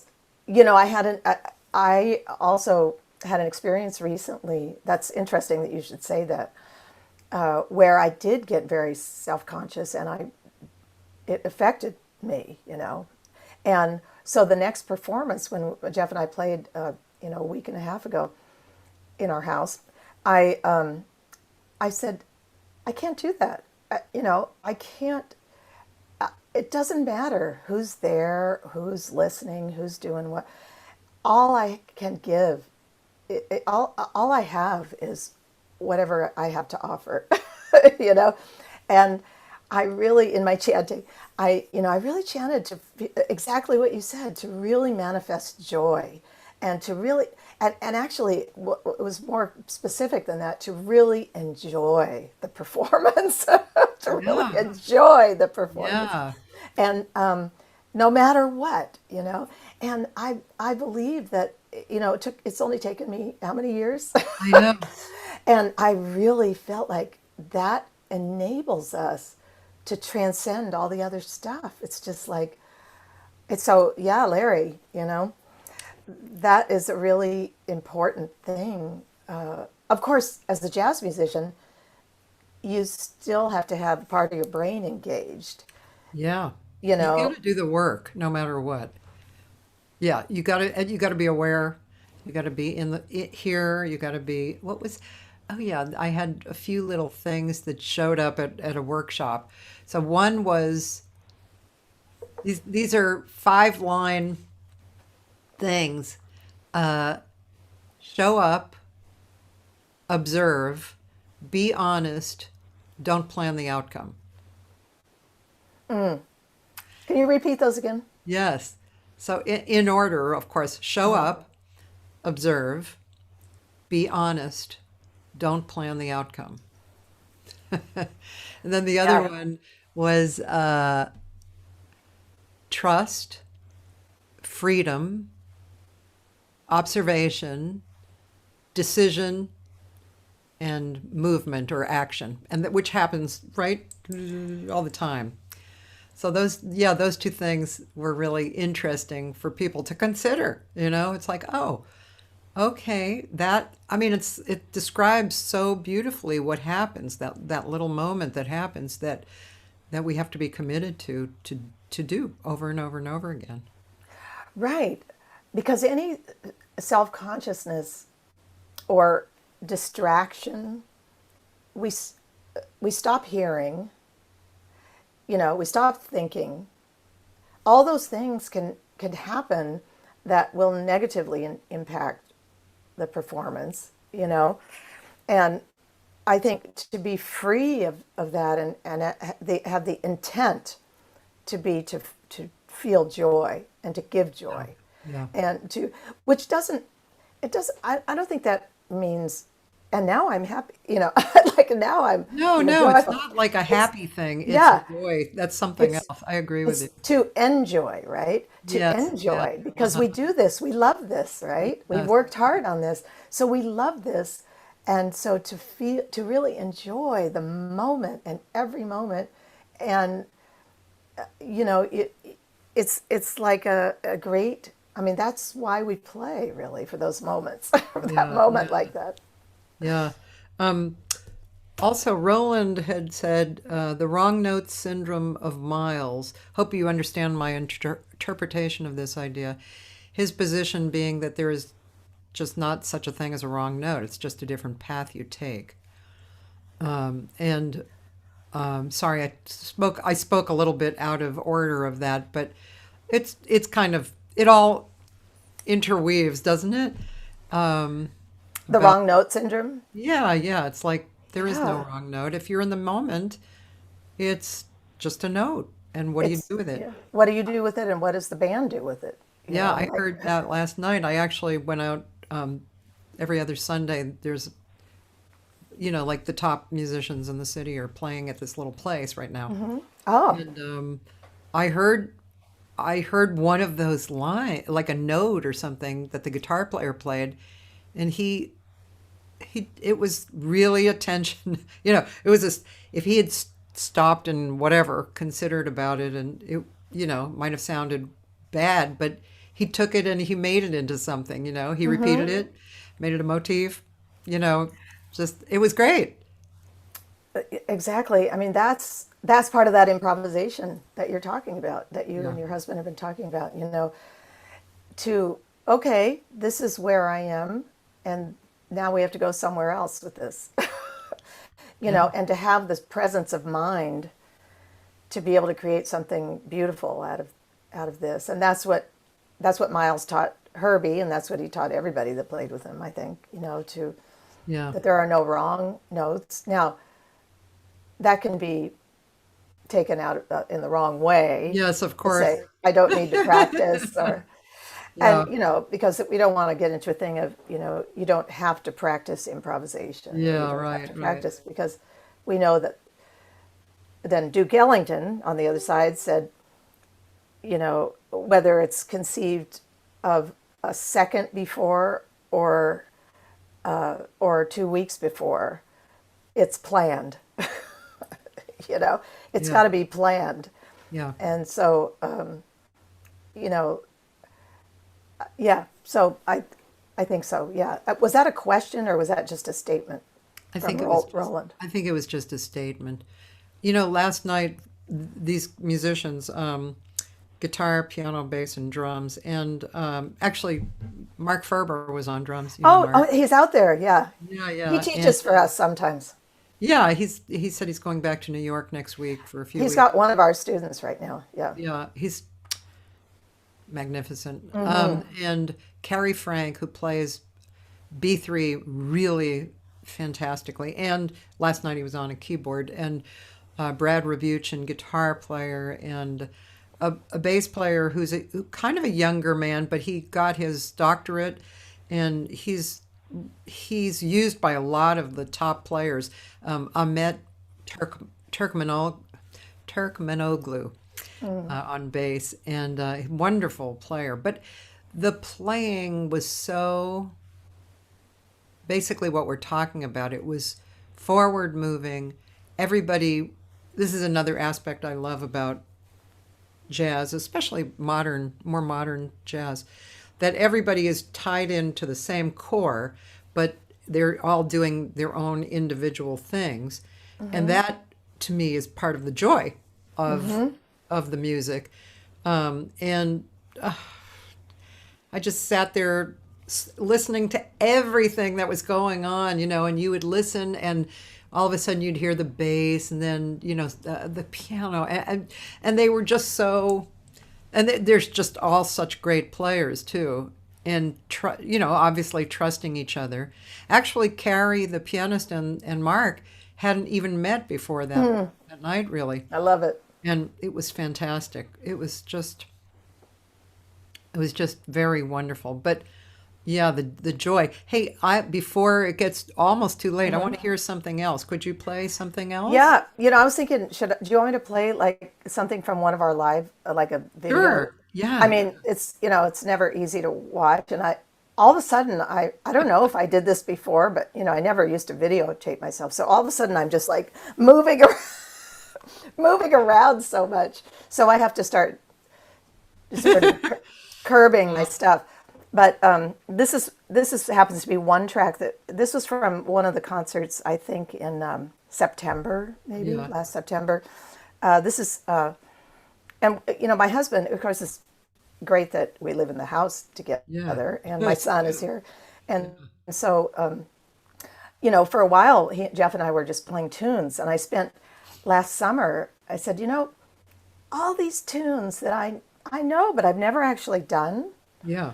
Even like Green Dolphin Street and I Hear a Rhapsody and How Deep is the Ocean, all these tunes, I know them, but I've never done any of them. So I just started, making a list, and we would go through, and I went through over 100 tunes that I had never done. So then suddenly I found that I became more just comfortable on a bunch of tunes. Instead, you get in that thing when you go sit in or you go to gig and you pull out some of the same tunes, Yes. and so this was like, now my repertoire has expanded to all Yeah. kinds of things, Yeah. and then a lot of them were things that I had done maybe, but now I just anyway, it was really fun, and then I really had to, because I had a polyp removed Oh. 3 years ago. So it was after I played at the G Spot when I saw you, and I had been having difficulties for a while, and I didn't know why. and then so it was a polyp anyway. So then, in the rehab, I don't want to get too deep in this, but the rehab, the first thing the doctor said when I was starting the therapy, and I had been seeing a vocal therapist for a few years because I didn't know what was wrong. So he said, "You have a tremor in your larynx, and then one of the vocal cords is slow." So, when somebody says that to you, it's like, tremor, oh my God, I can't sing a straight tone. Yeah. And so it's been a really, in that regard, I can say honestly that never give up. That's kind of what I'm referring to. I mean, I could have given up at any point along the way because the rehab has been really, because of my age, if this had happened and I was 30 or something, maybe it would have been quick. But this is, and I've been singing all along, but there's, the rehab. But I'm determined to not be one of those people who has to give up their career because of an injury or because of, and so, so I just decided with COVID going on that I was going to use the time to fully devote myself to relearning how to sing, Have you been taking vocal lessons as well? Yeah, the same vocal therapist. I mean, she's a vocal coach and therapist and wonderful. Sophie Lair Barabee. She's amazing. And she rehabilitated, I can't think of her name. She's the French classical singer, but I can't think of her name right now. But she's been amazing. And so, I mean, I had to really relearn how to breathe, how to really not put all that stress on my chords, trying to sing all those things like Blues in the Abstract Truth. Really had to, and it's still a work in progress because my go-to is don't breathe. Because there's no time to breathe. So, and then also having a very shallow, kind of thing here without really using all of this. So, I know you understand that. Totally. So it's and one thing I did learn from all this is that there's not one quick fix. Oh, if you just breathe, it'll all be okay. And I've really learned through this that there's a tendency, your friends want to give you good advice, Sure. I'll give you this tongue exercise, or here, do this, and so I'm just sticking with Sophie and trying to, anyway, but I'll play this track. Let's see here. Evan sent me the link. This is Who Can I Turn To? Oh, cool. And it's in the room that, okay, it's in, let me share this. The room that you're showing? The room, yeah. And so, yeah, anyway.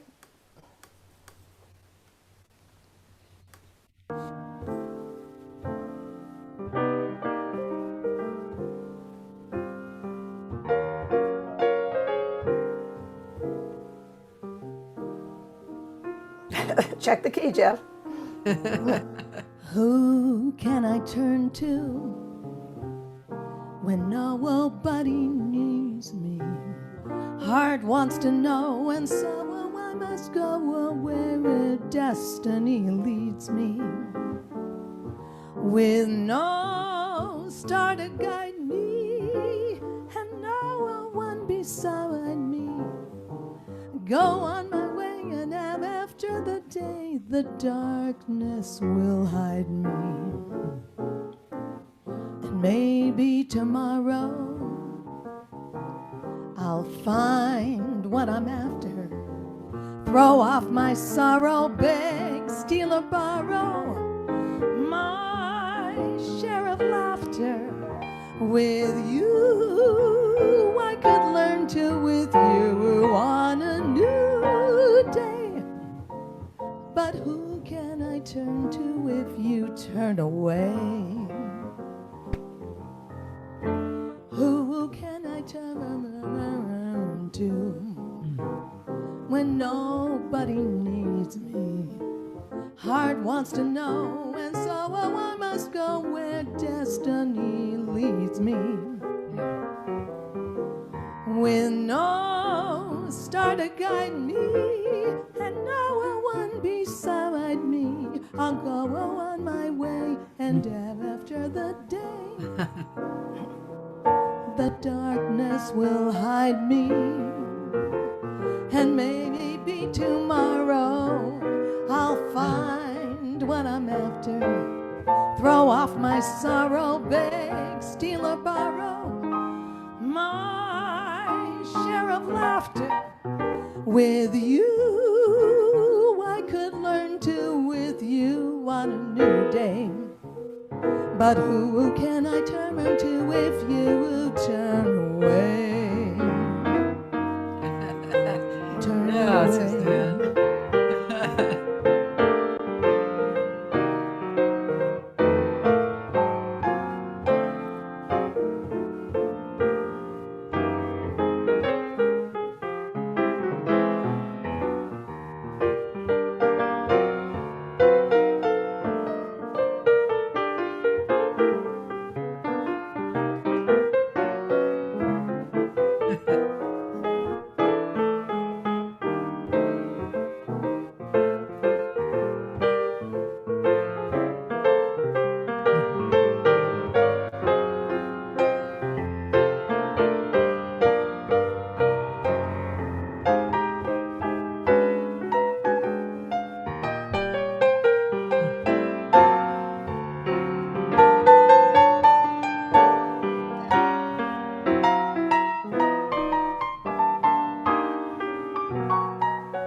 Oh, beautiful.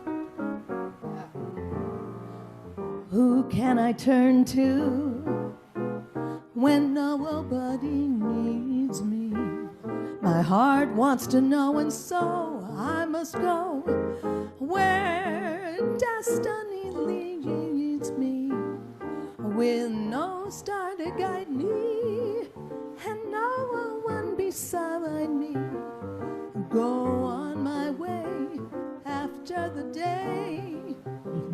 The darkness will hide me, and maybe tomorrow I'll find what I'm after. Throw off my sorrow, beg, steal or borrow my share of laughter. With you, I could learn to, with you on a new day. But who can I turn to? Who can I turn to? Who can I turn to if you turn away? Turn away.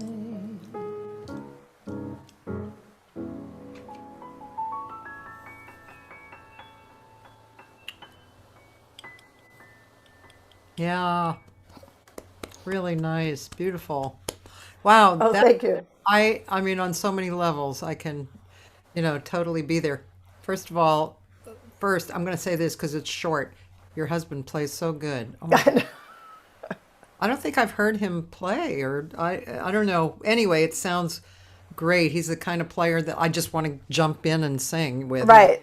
And you never know what he's going to do. So, every time I do it, I have to be prepared for any number of chord changes, chord substitutions that he'll just throw. Yeah, yeah, just so delicious. It really that makes me, really wa- want to sing. That's how I Right. know it's good. What I want when I want Right, right. to sing. And then your singing is great. Your ideas are so beautiful. They're so satisfying and connected. And I feel you going through a physical thing. Because I've also been going through a physical thing, but not quite as dramatic, I think.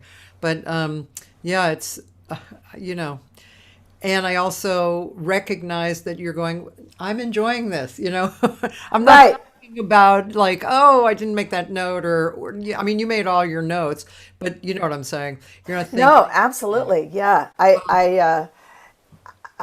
And that's the challenge, right? To not be thinking that. I I now, of course, I was talking to my son about it, and he's our engineer, in the room when we're doing these concerts. And of course, I've got a monitor about right to my side.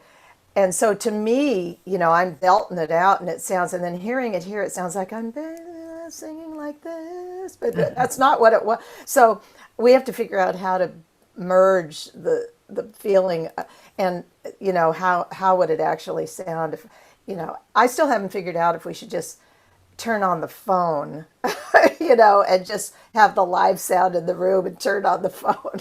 Sometimes you think that is going to do it. Actually, the last time I went into the studio, I don't know why, but I was tricked.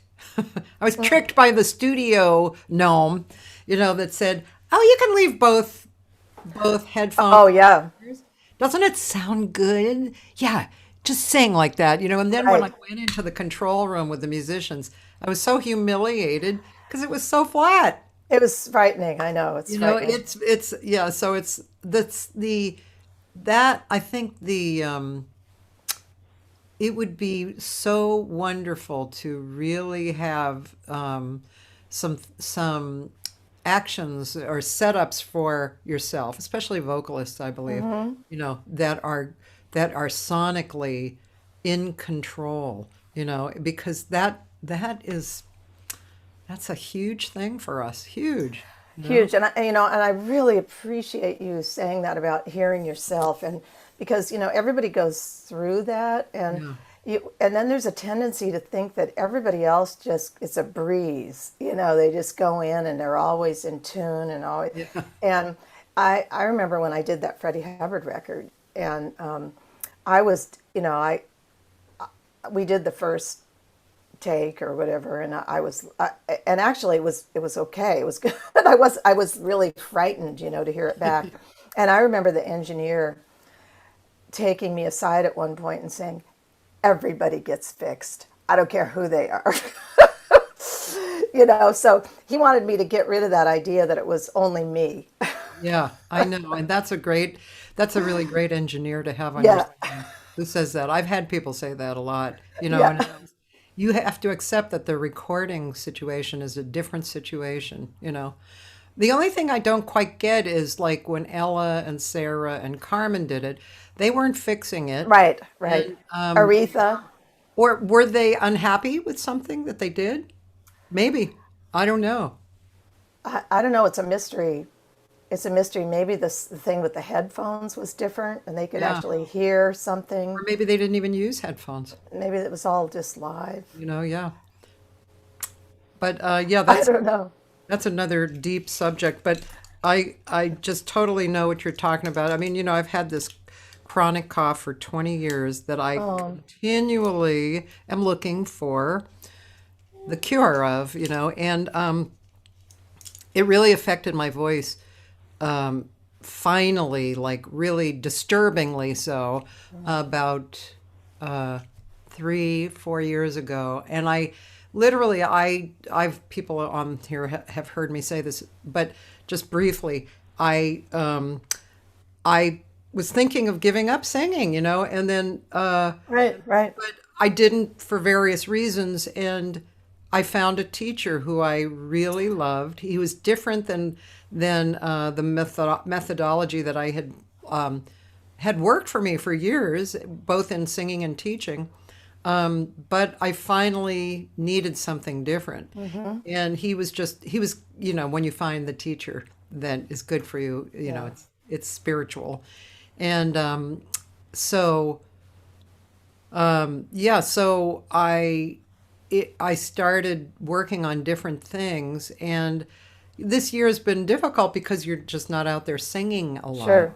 And no matter how much you sing in your practice room, until you get with the musicians and in front of people, whatever the combination, it's a real different thing. So I really understand. Oh, and recently, so one of the things I tried was, every time you go to a Western type of doctor with a cough, they either prescribe asthma medicine or GERD medicine. Right. And so I've tried asthma medicine before, but it always screwed with my voice. So this time instead of a wet spray, it was a dry spray. And I was checking it out and I could speak. And what happened was when I started singing, like, that note, it wouldn't come out. My chords weren't coming together. So, and it took me, you know, 15, 20 minutes with real purposeful vocal technique practicing to get the sound happening. And so I had this gig and I thought, okay, I'm just going to stop like 2 days ahead and see what happens. As soon as I stopped, the next day, you know, after it got out of my system or whatever, I had a voice. So, Those things are terrible. I mean, the things that dry out the natural mucus and the yeah. natural things. I mean, I've actually, for the last month or so, I've been on, have you ever heard of the mucusless diet by Dr. Errett? Probably similar to the Candida diet.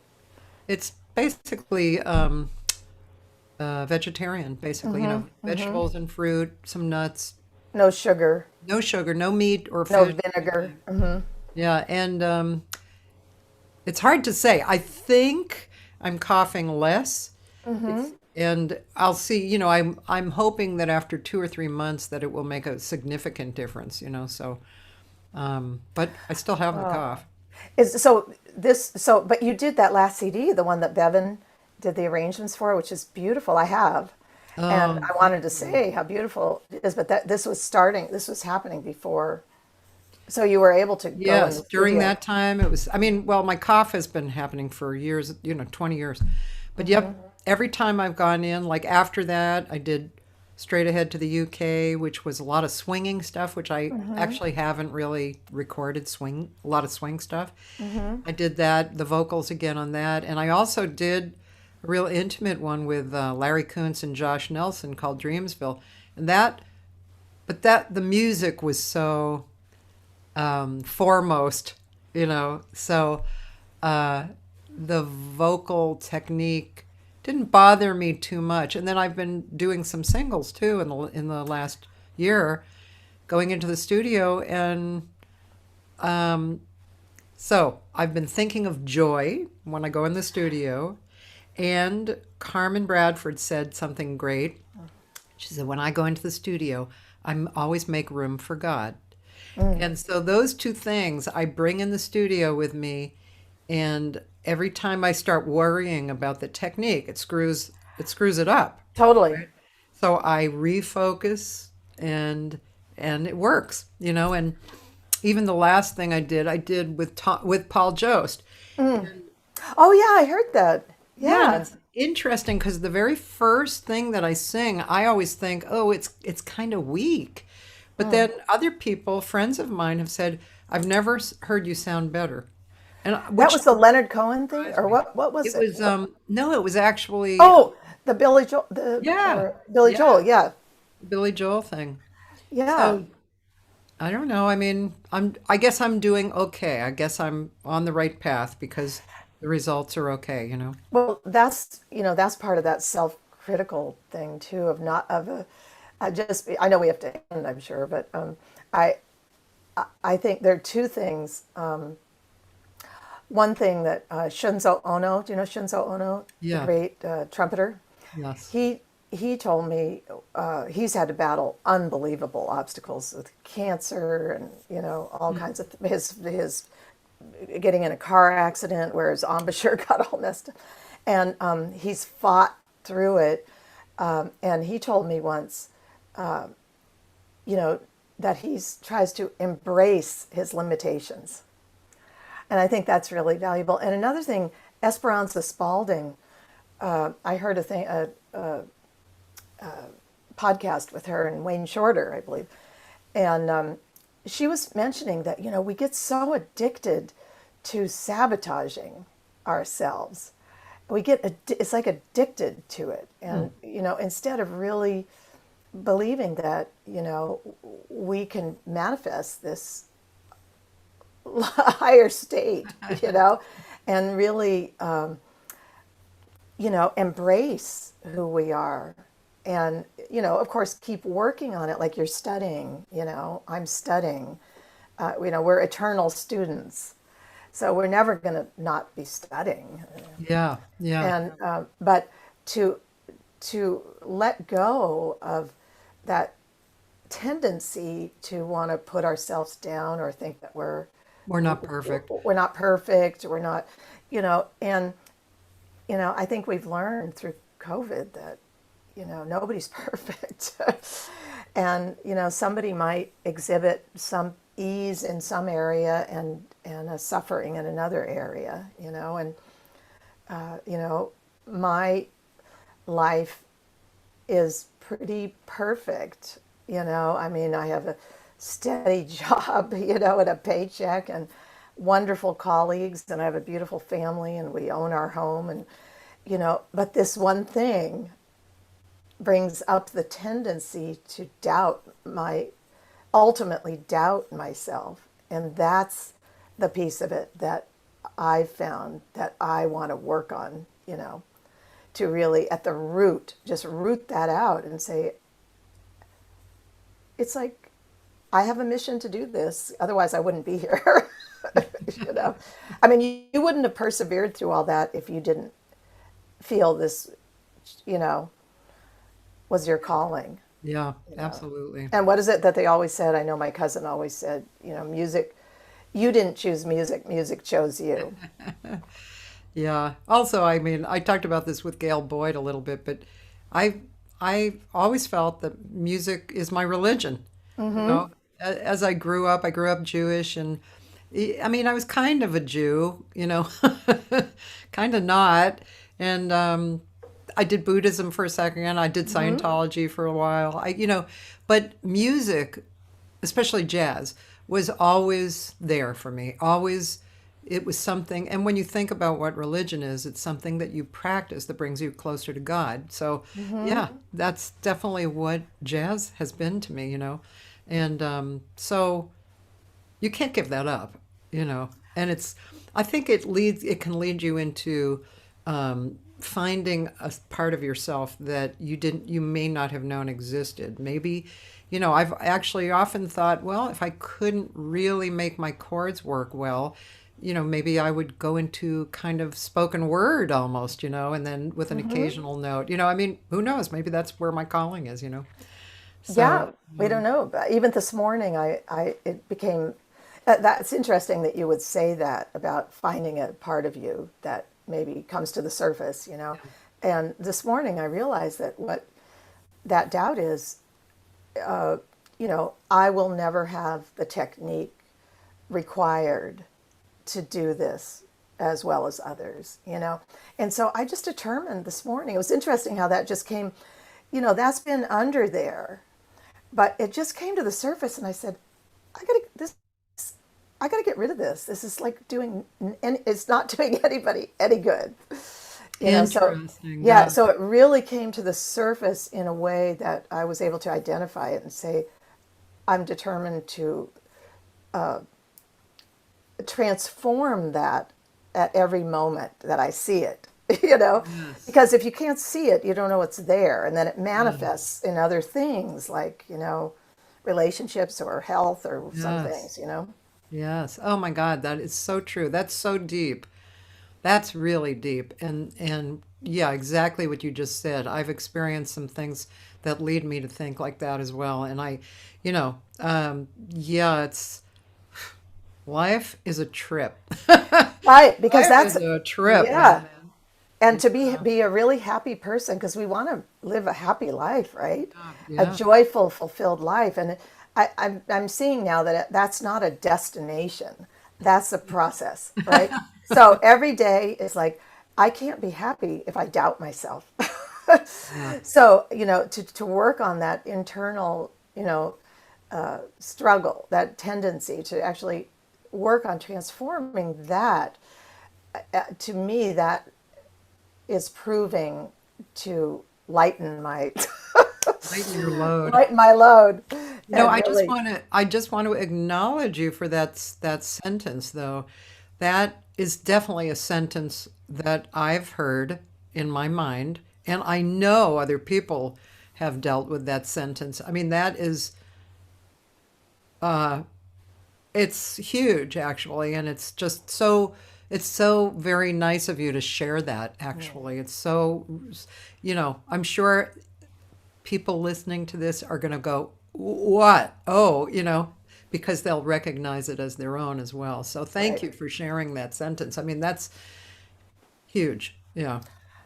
Well, thank you. I mean, thank you for this. I mean, this is a wonderful dialogue. I hope to I know. I continue this with you at some point. loved speaking with you. We really haven't had a chance to talk a lot like this for a long, long, long time. Right, right. Yeah. So thank you so much for your time. You're Oh, always thank you. super busy too.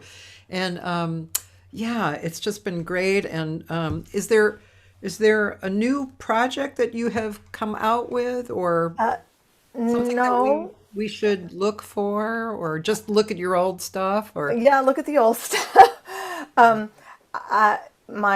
We have the Pittson family band, which when we came to LA, remember, and my son. And so the trio, because we're in the house most of the yeah. time, is playing on International Jazz Day on our on our Facebook page, the Pittson Oh, Family Band. oh, that's So April something. April 30th. April So 30th. this will be at 9 o'clock at night on the East time. And I'm hoping that because Jeff and I have really been working so much as a duo, I hope that we can actually go in the studio and do it in a nice environment and really Yeah. do it, just turn on the tape and Cool. That's you very know and just do it, but in a place where we can have the some quality sound. sound Yeah. quality. Yeah. You're going to be on Facebook on that day? Yeah, the Pittson Family Band Is it page. on your page? Well, they could find it from my page, yeah. Oh, okay, cool. And And just then another thing that I've been really involved with is, and I'm so proud. Well, everybody's doing this in their teaching, but our City College is focused on solo singing, really. And I have taught the jazz vocal ensemble, and we also have a studio ensemble that Carolyn Lenhart teaches, and she's so wonderful. She's invaluable to me at City College. I don't know if you know Carolyn, but her father Jay Lenhart is a great bass player, oh yeah, and her brother Michael Lenhart, trumpet player and arranger, I think and I've talked to her or heard about her yeah, in the past. she's Yeah. an amazing singer in both jazz and pop, and beautiful singer and human being. And she's been teaching for us for 10 years, I think. A lot of private students, her students always end up sounding professional. I mean, she's just got wonderful, and she has she teaches a studio singing, so it's like background singing, and she works with Steely Dan for many Okay. years, Yeah. probably 20 years, I think, and as a background singer, and so she teaches this. It's so amazing to have this class, this studio singing, Yeah. taught by her, Yeah. and but anyway, so the administration always asks me to provide somebody to sing the national anthem at commencement. So it used to be always the classical singer classical teacher would, she'd always get her singers in there doing it. And Yeah. then in 2016, Michelle Obama was coming to do the commencement speech, and so the chair asked me, can you send somebody? So I sent a really incredible singer to do who was graduating to do it a cappella. She did it, and Michelle Obama was like, "That was great." So anyway, so since then we've been doing it. So they asked me about a month and a half ago, can you send somebody? Well, you have to have somebody either who accompanies themselves, or they have to record it because it's going to be virtual, right? The virtual Yeah. commencement. So I said, okay, 4 years ago, I had a group of singers do a arrangement, 4-part arrangement. Let me just make that into 5 voices. So I sent out the parts, and the students laid down their parts. There so far there are about 8, 10 singers that have sent their parts in, And Evan put it together last night, and they have videos, so it sounded so good. It was like a 5-part take 6 type arrangement, Ah, and so I just wanted to say that it doesn't that's something to probably look. doesn't mean anything, but that's not my specialty necessarily. Yeah, But yeah. I worked out this arrangement based on the take 6 one, and sent these parts, and the singers sent it back and just did these really chromatic parts and sent it back in.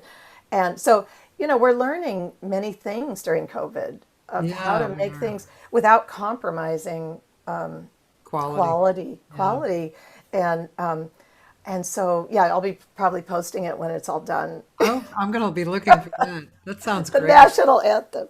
Okay, cool. Well, Yeah. thank you. Well, thanks for taking so much time. Oh, no, thank you. And just before we go, I'm going to tell people that tomorrow is Danny Green, who's a very wonderful pianist he's a young man, but he's been playing for a long time and he's really great. And then Wednesday, Jimmy Branley, who is, one of the perfect drummers. He's Cuban and he's not only does he have the most immaculately beautiful, loose, and creative chops, but he also is really sensitive too. So his dynamics are amazing, which is, of course, for a drummer, we all want we all want dynamic. Wonderful. And then, so the 4 days of reposting from my archive, that's Thursday through Sunday. So we'll have Katina DeLuna on Thursday. She's a pianist, Brazilian pianist and singer and arranger. She's a warm-hearted, beautiful musician. And actually, Friday, I'm going to have another live day because Gina Eckstein, Billy Eckstein's daughter, she's going to be on. She's been dealing with a few cancer issues, so Oh I got man. to squeeze her in on a good day for her treatments and stuff. So Friday, we're going to do that live. And then Saturday, back to archives, which is interesting because I have my singing teacher for the first half, Stephen Kronauer, and then the second half is Stephen Nachmanovich, who wrote Free Play. You Oh, familiar with okay. that book? Free Play, the improvisation in life and the arts.